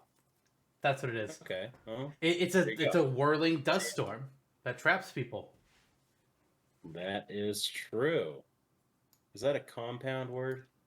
No, it's 2 words. Okay. Hey, you can put that on a t-shirt, can't you? There you go. Sweet. Okay, it uses sand tune. I mean, Baltoy also has a cell phone currently. Yes. Everything has a cell phone now. Yeah. Welcome to the future. An Android 5G. Yeah. Yes. Yeah. You know what doesn't have a cell phone though? Because it's an alien. Celesteela. Okay. You were close. You were close. But it's Celesteela, one of the Ultra Beasts of the Alola region. So Celesteela is a fucking massive Pokemon. So when it pops out of its Pokeball, it's going to be appearing in the background of the stage, like I can't remember what one you said it was. Thank you, Galarian Corviknight. So it's Gigantamax Corviknight. It can't be Galarian Corviknight. That's normal Corviknight, or is it? We thought Executor was normal Executor, but it turns out Alolan Executor may be the normal Executor. But that's okay. Anyway, Celesteela. So it's going to appear in the background. And while it does, a slow-moving reticle, similar in essence to the reticle from the Halberd stage, is going to appear on stage as Celesteela is trying to find a spot to attack. Once it locks on onto an opponent, if possible, however, if there's no opponent locked on, and then once 5 seconds pass, and the reticle will just like stop wherever it's at that point, Celesteela is going to raise one of its massive arms and slam it down from the background on top of the stage, just whacking through everything in its path. This is heavy fucking damage. You were going to get sent flying if you are like directly in its path. You are probably screwed. But then it's going to do it again. And again! 3 times Celesteela is going to be doing this. As it uses the move Smart Strike to lock onto an opponent and just devastate them. Oh, man. Man, I'm taking it that's very rare. Yes. And it's not KOable. Duh. No, it's in the background. Okay, that's crazy. That's crazy. I'm going to give you my Ultra Beast then. Okay. We're just following in trend. Mine is also a massive behemoth. It's Guzzlord. Okay. So he did UB04. I'm doing UB05, codename Glutton. Certainly a Pokemon that lives up to its name. Its code name and its name. Because, I mean, it guzzles up everything, like skyscrapers and mountains and all this other crap, and it just feels like hard rubber and elastic when you touch it. So, arguably the strangest dragon Pokemon. Yeah. Looking at it. It's either that or a Alolan Executor. Yeah, you don't really think dragon when you see Executor. No! I think tree! Tree and, like, eggs. Oh, yeah, that actually is the etymology, isn't it? But it's like, this, like, Lovecraftian evil thing. Just inherently abominable. So it stands roughly the size of Snorlax, so, like, half of Final Destination-ish. And emerges from an ultra wormhole as it's summoned, and then it turns towards where the majority of the fighters are. So if you have 2 people on the right side of Guzzlord and 1 person on the left, it'll turn towards where the majority of the action's going, and then it'll just begin to suck. It'll open its massive mouth and just start swallowing like a gigantic Kirby. Jesus. I assume this is the swallow attack. Yep. But items as well, and KOable Pokemon and assist trophies, enemies, etc. So anything trapped in Guzzlord's mouth will be heavily damaged upon the come out. So this is Swallow and Belch. So it's propelled by a supersonic burp that moves nearby objects a few feet just with like the force of the blast of its guts. And those belched out from Guzzlord's mouth will be sent flying. With the exception of certain items, like if it eats an item drone, or it'll be burped right out, or a crate or a barrel. If it swallows food, I mean, it's gone. Yeah. If it swallows a warp star, it's gone. and there's the works. Here's a fun little scenario. Characters being pulled in by Guzzlord, and so is a superstar. Hits the character, and now they're immune to Guzzlord just in time. Because I assume that they're immune to damage, and Yeah. they would not even be affected by him trying to suck them in. They're just now free. I would assume. Mm-hmm. Either that or they still get sucked in. They just take no damage because superstar. Yeah, I mean, at that point, I think it takes priority, and maybe there would be instances where one happens and instances where the other happens. Yeah, who knows? Yeah, we don't have to program the game, so it's not on us to figure it out. Haha. Thank God. Yeah. Thank All you right. for us. So for my next one, I'm going to go with Gothitelle, second type Pokemon from the Unova region, and that was not initially on my list. Originally, I was going to do Heat more, but I wasn't too pleased with what I was coming up with its move Fire Lash. So I decided, you know what, let's do Gothitelle instead. In Gothitelle, you've had a few Pokemon that scramble opponents' moves and controls, right? You've done that a few times. Yeah. Well, I'm not doing that with Gothitelle because that's stupid. Instead, I'm doing something quite a bit different here. So Gothitelle is going to be using the move Telekinesis. So what will be happening is that while Gothitelle is out on the field, it is going to be applying a passive buff to the character that summoned it. And then it's just going to pretty much disappear just a couple seconds later, but this buff will remain. This buff makes it so that the player is now visually hovering over whatever platform they are effectively standing on. Mechanically, this lets them avoid activating any ground-based traps, such as the Pitfall item, like villagers, the Gyromite that Isabel can plant. They'll just pass right over them, not even going to be a thing. The player can also get a small boost to their jumping height, and they'll also get an additional jump while in the air. And this buff will persist until the player is KO'd. Oh, yeah. So until they get KO'd, jump boost, immune to ground traps, which would also include our designs for Muck that we talked about earlier, and extra jump in the air. It's pretty good. Holy cow, yeah. That is quite the cabal of effects at hand. Just a total neutralization. And that's a good way to represent Gothitelle, and it's very many interesting layers, I think, to that Pokemon and its potential. So that's pretty cool.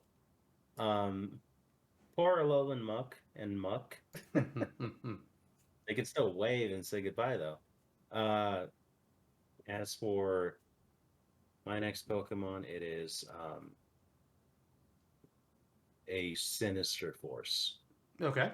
It's truly undeniable, worse than Guzzlord. It is Mareep. Okay.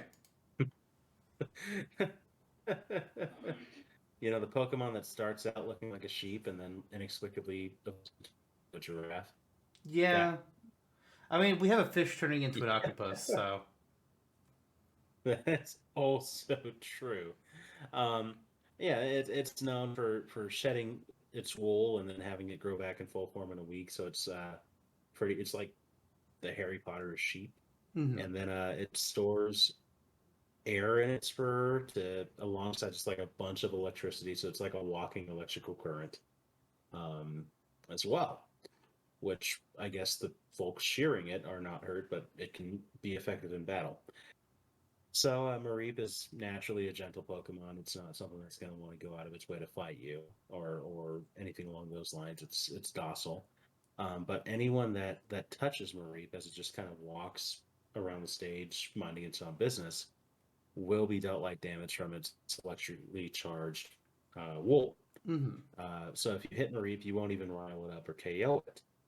But you will scare it enough for it to discharge the electricity. So it'll fry and just burst out in electricity for a moment. So electric waves will be shot out in all directions in a little sphere from Mareep. and deal damage equivalent to the severity of the hit dished out to it. So you're hitting it with a smash attack, it'll hurt you more than if you did with a standard attack. Yeah, so it's kind of like a Mr. Saturn kind of game of hacky sack that can come out, but it's Mareep and it's a little more devastating. Mm-hmm. And it is a Mareep. There you go. All right. So, for my next one here, I'm going to go with what might be the most dangerous and deadly Pokemon on today's episode of the podcast. There's a reason why this one has a very rare chance of appearance. And that is Absol using the move Perish Song. Now, Perish Song in Pokemon, when used, any Pokemon that are on the field at the time, if they are still on the field after 3 turns have passed, will be instantly KO'd. How this is going to translate into Smash is that Absol is going to appear as a glimmering circle appears behind Absol, just covering in an area just a little bit smaller than a Smart Bomb with Absol at the middle. And at this point, Absol is going to begin to utter a sorrowful sounding tune, warning all fighters of a coming disaster. This song will last for 3 seconds before Absol disappears. Any opponent who enters the circled area around Absol at any point while the song is being sung will be afflicted by Perish Song's effect, and a small number will appear above their head. This number will start down at 5 and continue to count down by 1 every second until it reaches 0. When the number reaches 0, any fighter who was afflicted by this status effect will receive a high amount of damage but no knockback. They'll just be instantly hurt. And after this damage is calculated, if a fighter has reached 100% damage or more, then they will be instantly KO'd. Now, when I was coming up with this, I was worried that this might be too powerful. So I'm actually using this moment here, workshopping just a little bit. Get your opinion here. I don't know if 100% is too small. There are Final Smashes that do 100% damage. There are a couple unique special moves that will KO on this at 100% damage. But this is a little bit different. Part of me thought I should raise it to 200%, but I wasn't really sure. But I do think if this move is going to be Perish Song, it does need the chance, at minimum, a chance of instant KO. Yeah, I think that it's totally fair. I mean, say that you add in 50% damage from Perish Song, and then you have so it can have it's a low barrier to entry. I mean, sure, though at the same time, there's elements where it won't KO somebody, like if it's summoned at the start of a match. Yeah. Also taking into account that it's going to be extremely rare to come across. Yes, and it's stationary. So when you factor that all in, like. Right. So when you're dealing with Absol only once every 20 games, then so be it. You know? So I think it's ridiculously formidable, but it's fair because it falls within range as well, as you said. Yeah, I'm cool with it. All right, I'm cool with it, and I think it's wild. Just like, holy cow. A little bit. Little bit. We'll pull it back a little bit, but still do Gen 3 from the next one. It's Shiftry. Okay. The Tengu-like Pokemon, the evolution of Seedot and the iconic Nuzleaf once exposed to the Leaf Stone. Using Leaf Tornado, Shiftry stands in place where it was summoned and just starts flapping with its leafy hands, just mightily, like just crazily. And then it kicks up a whirlwind of leaves. So then this whirlwind of leaf travels like a gale in all directions from Shiftry. So it's standing there and going outwards, kind of like Hypno's effect. But it goes much further. I mean, it's a very powerful move in Pokemon. So it's leaves are mixing up in the wind that's bursting around everywhere. It's cutting opponents with the leaves and making it harder for them to move around because of the wind battering them back and forth, potentially hurling them off the stage as well. So it's a rare. I've said it as a rare chance because it's a stage affecting move. That's relatively powerful. So just beware the guardian of the forest. All right. So at this point, I believe, if I've been keeping things in track correctly, we each have 5 Pokemon left that we designed. And we are very, very close to time here on this episode. But I kind of feel like we can power through and get through all of these if we go through them fast enough. What do you think? Yeah, let's do it. All right. So I'm going to kick off my final 5 with a Pokemon that is going to break convention. Because isn't that something Sakurai loves to do? He takes our preconceived fan rules and he just shatters them over his knee. Well, I'm about to do that today by introducing my next Poke Ball Pokemon, Pikachu. Now, I have made a playable character into a Pokeball item. But as anybody who's seen the visuals can see, there's something different about this Pikachu than our normal Pikachu that we play as. This Pikachu is wearing a cap. Now, this is important because in Generation 7, the Alolan games, there are Z moves. Special little Z crystal items that Pokemon can hold, similar to Megastones, which unlock a special attack for them to use. And Pikachu has 2 Z stones and Z moves available to it. One that any Pikachu can use, and one that only Pikachus wearing a cap, which are given out in special event distributions, are able to use. And that is what this Pikachu is going to be using. It is going to be using its Z move, 10 million volt Thunderbolt. So, when this Pikachu appears on the field, it's made very clear that it's different because it is again wearing a hat, and it is not just wearing any old cap. It's wearing the original cap that Ash wore in the first season of the Pokemon anime. This Pikachu will then throw its fist forward as it activates its Pikachunium Z and channels Thunderbolt into 10 million volt Thunderbolt. Once Pikachu finishes all of the little motions that it makes for the move, it will then leap high into the air as an aura which flickers through the colors of the rainbow comes out and surrounds it before it splits off into 7 distinct sparks of electricity that all surround Pikachu. These rainbow sparks are going to manifest into bolt electricity which then fly diagonally downwards from Pikachu and strike the ground with thunderous force. Well, each bolt of lightning does appear to be its own thing, and theoretically speaking it is. This attack functions itself as a solid beam of energy that's just being fired diagonally downwards. So they're separate lightning bolts, but they all form together in one singular attack. Getting hit by the second stake will pull in opposing fighters to the point that they are taking constant damage before the attack ends, so they're all becoming trapped inside the lightning bolt if they were hit by it at all.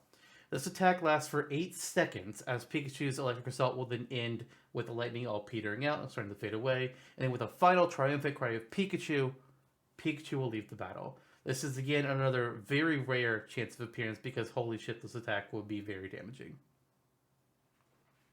And come on, we can't have Pikachu be a Pokeball without if it was a common appearance, that'd be crazy, considering Pikachu's also a fighter. So I decided to make it very rare. Yeah. Holy cow! Yeah, that really gets the goozle going. This is my Z. When we chose this episode to do, this was my first idea. I was like, I have to do Pikachu.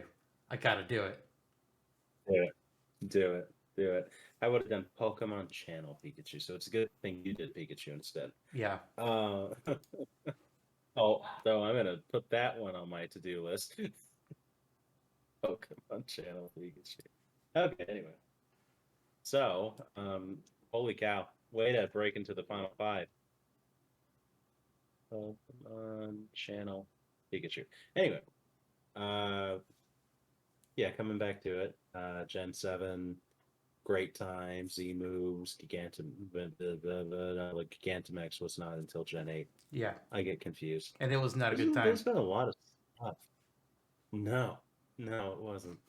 But Z moves, okay, fine. Ultra Beast, okay, fine. Oh, it's another Ultra Beast. It's Kartana. Oh, okay. I like Kartana. It's a good design.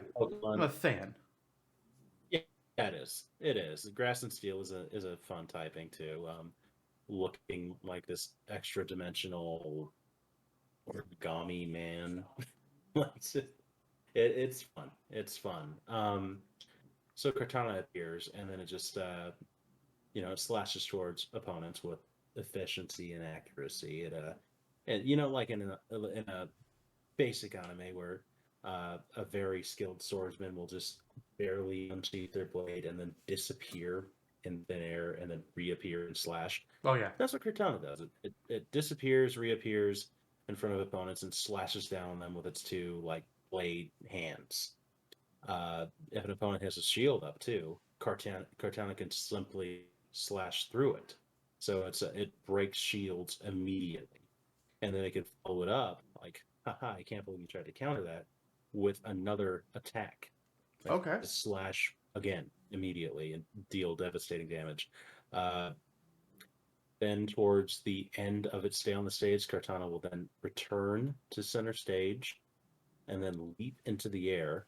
And given this has kind of a fairly immediate radius, so maybe workshop it, maybe I can have it appear over a character. I'm not sure though. But then it'll come crashing down on it using Guillotine after using Sacred Sword for its standard attack. So use Guillotine and just slam down massively towards the center of the stage.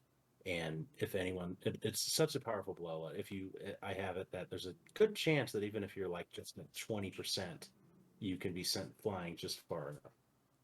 So it's a very, very rare appearance, of course. Yep. That's that. I mean, you could even just have it since Guillotine is a one-hit K move in Pokemon. If Absol can kill, then maybe that final hit from Cortana, if they're at 100%, it just kills. Because you said that for this final hit, it just goes to the top of the stage and just it does a slam down, roughly in the middle, right? It doesn't specifically target a specific character. Right. Yeah.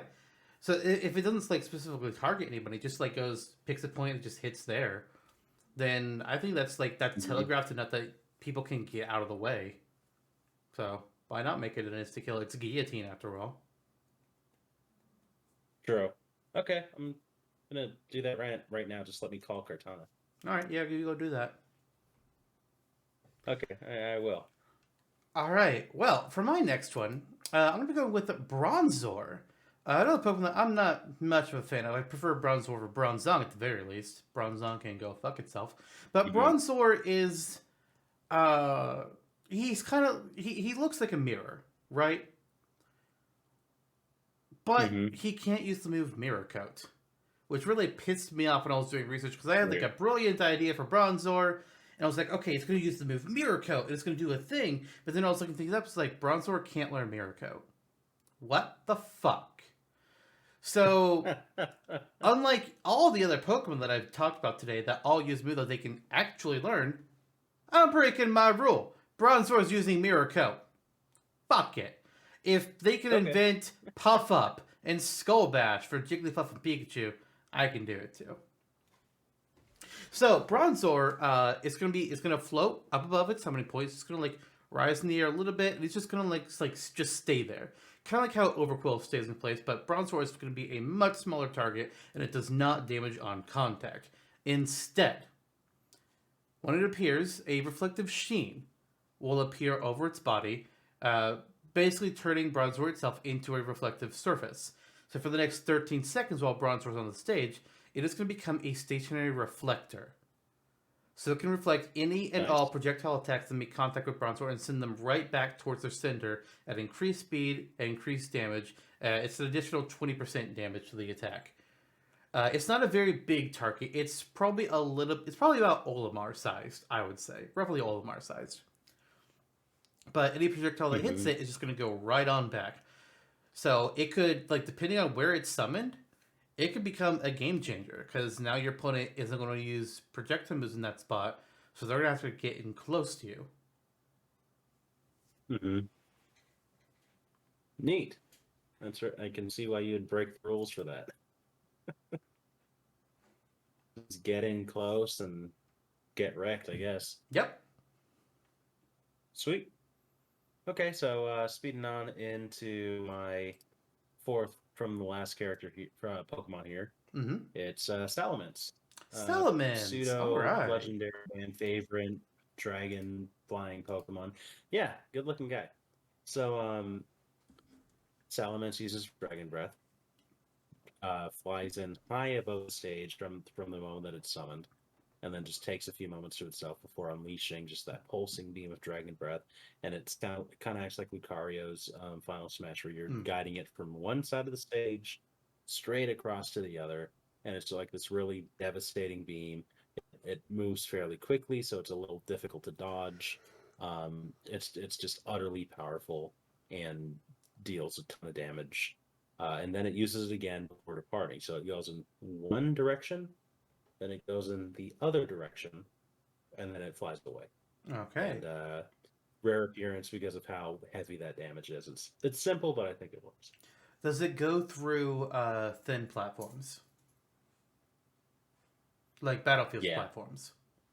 Oof. Some stages you got nowhere to run. Nope. All right. So for my next one, we're going to do with another very rare chance to appear, but not because it's particularly dangerous. This next Pokemon is going to be Comfey, the essentially the posy picker Pokemon from the Alola region, and it just looks like a big old lay. But it's honestly kind of weird when you find out that it's really just like one long, like a metal band. It just puts flowers onto its band. It's kind of odd when you think about it that way. But anyways, Comfey, when it appears, it's going to fly over to its summoner, and it's going to act like the lay that it's designed after, and place itself around their neck. So imagine Ridley wearing a lay, or Rob, or Ephraim, Zoroark, Vanillix, any of these Pokemon, or any of these potential Smash Bros. Fighters. Imagine Disney just wearing Comfey around their neck. Well, it's around their neck. For the next 10 seconds, Comfey will be using its attack, Floral Healing, to heal its partner of 3% damage every second. Unlike the similar item Healing Sprout, Comfey cannot be transferred from one fighter to another. It is only going to heal the person that summoned it. And that's going to be 30% in total that it will heal you by the time it's done, which is pretty substantial. That's pretty damn good, yeah. And I like that it's loyal to its partner. Very in line with the spirit of Valentine's Day. So I like it. But no kissing this the time. aesthetic is funny. And no kissing this time. That's off stage. Yes. So speaking of just things attached to you, my next Pokemon is Victoryville. Oh, okay. Also a Pokemon that you swallow, just a little bit differently here. So it's on the stage, just like waddling around. But when the opponent nears it, it'll leap onto them and just like immediately swallow them, as it does to James in the first season of the Pokemon anime, Oh, yes. etc., etc. So it'll good running gag. It'll have them down to their feet, so the fighter will be able to move and jump around at a much lessened speed than normal, as Victoryville is just like choking on them, but not be able to do anything else within the Pokemon's clutches. They have to fight free of Victoryville, and then make sure to dish out like a well-timed smash attack to knock it out. Otherwise, it'll just kind of wander around again and chow down on somebody else. All right. Simple enough. Makes sense to me.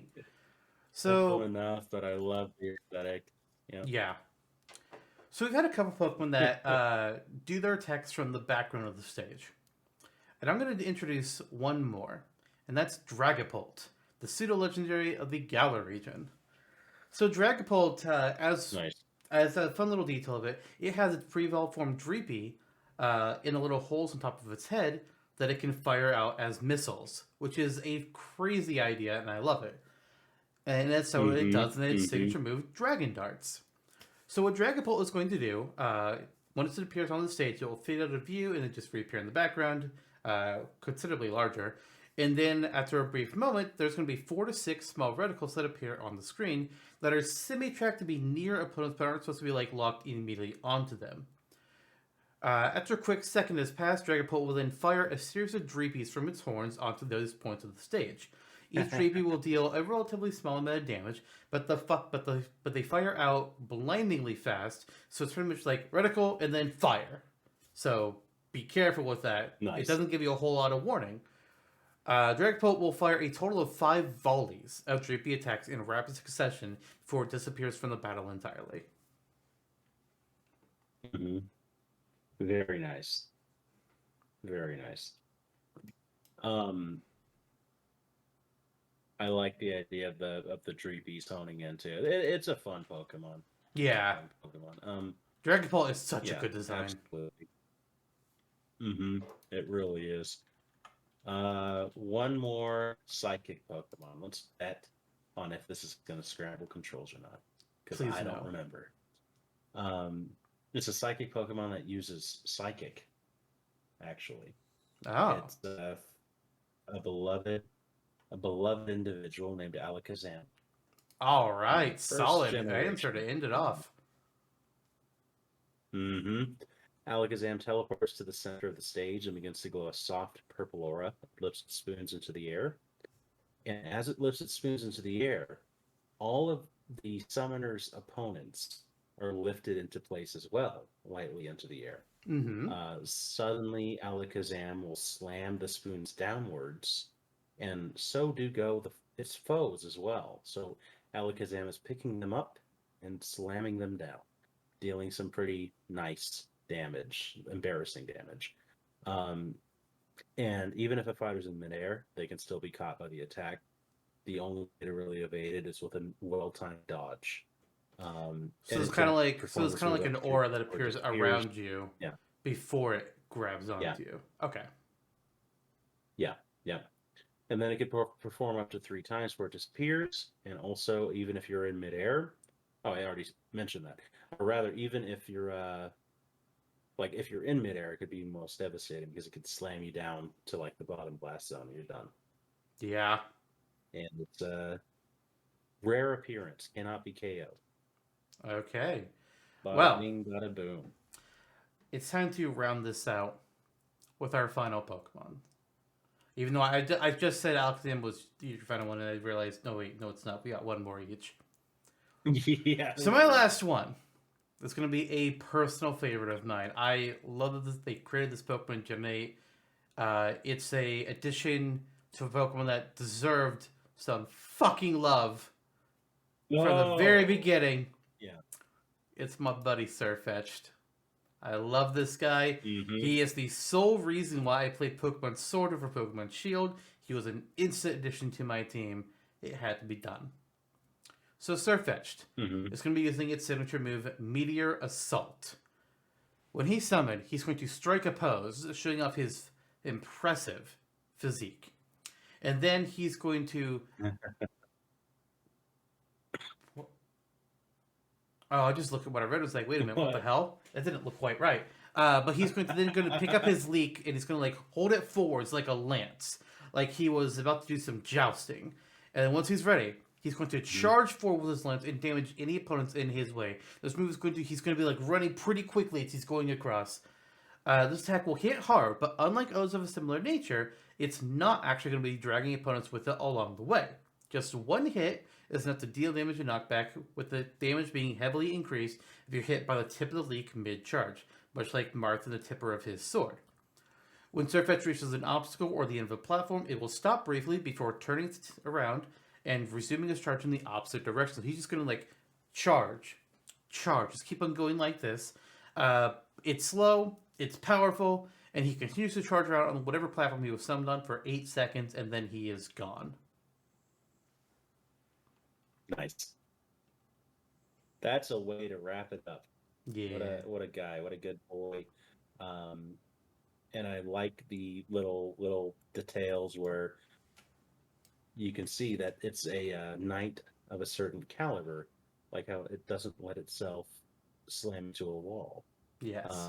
Just all around bursting with character, very nice. And now I'm not even going to attempt to one-up it. I'm just going to give you what I have last. What you got? And that is... We've spoken of pseudo-legendaries here and there, and this one is another one of mine. although less of a dragon and more of a dinosaur. Okay. So to wrap things up, it is Tyranitar. All right, the kaiju himself. Yes, the great Godzilla ripoff made of rock. A lovely Pokemon. Pretty cool. It has multiple moves at its disposal. The point that's like, wow, this could have been a character. This could have easily been a character. And it might actually be at some point. But Tyranitar appears, walks in, and a sandstorm is just immediately whipped up because of Sandstream. It's its inherent status effect that's attached to Tyranitar Its at ability. all times. So the storm reduces visibility for player characters. You're looking around at the screen. You're like, what the f is going on? It makes it harder for everyone else to move around as well. And wind turns left and right in few second long intervals as well. So it kind of pushes you in the opposite direction every few seconds. So as that storm rages on, Tyranitar will stalk the stage, and it walks and runs at about the same pace as, say, Ganondorf. It's capable of several attacks: Earthquake, Bite, and Stomping Tantrum. All of which, they operate about as one would expect. So Tyranitar enables Earthquake by using Stomping Tantrum. It mashes nearby opponents into the ground with the might of its feet. So it's like Donkey Kong's hand slap, and then Earthquake tosses them up from afar. So it's a move that has more distance than you would think. And as it continues to sculpt about, if you're too close to it, it'll bite you, and it'll just deal super heavy damage and instantly shield break as well. And then eventually Tyranitar will, dozens, like 15, maybe 15 seconds, not dozens of seconds, pass, and it finally walks back into the sand from which it came. And you might challenge Tyranitar. It has a lot of heavy armor. It's hard to knock out, but you can KO it. And there you go. All right. It's kind of like how some Switch trophies actually have some life to them, and they can run around and do attacks like Dark Samus in Smash 4. Yeah, precisely. All right. Well, precisely. That is 40 brand new Pokeball Pokemon ideas that we came up with. We actually got through them all. A little over time, but not too bad. Holy cow. And they are all going to be on the wiki if you want to see the further details of any of them, as well as the further details behind Pichu and Geralt of Rivia. Check them out on the Smashtopia wiki. It's all right there. But that's going to be it for what we have for you today. 42 submissions. 42 in one episode. Holy cow. That's insane. It is. But you know what's even more insane? The fact that this show is still going. Because in our next episode, it's going to be another Smasher Dash episode, and we're bringing back previous guest, Fuji, back to the show. Where we'll be talking about some Animal Crossing characters, along with maybe a few other things. But we'll see you then. Sweet. We will see you then.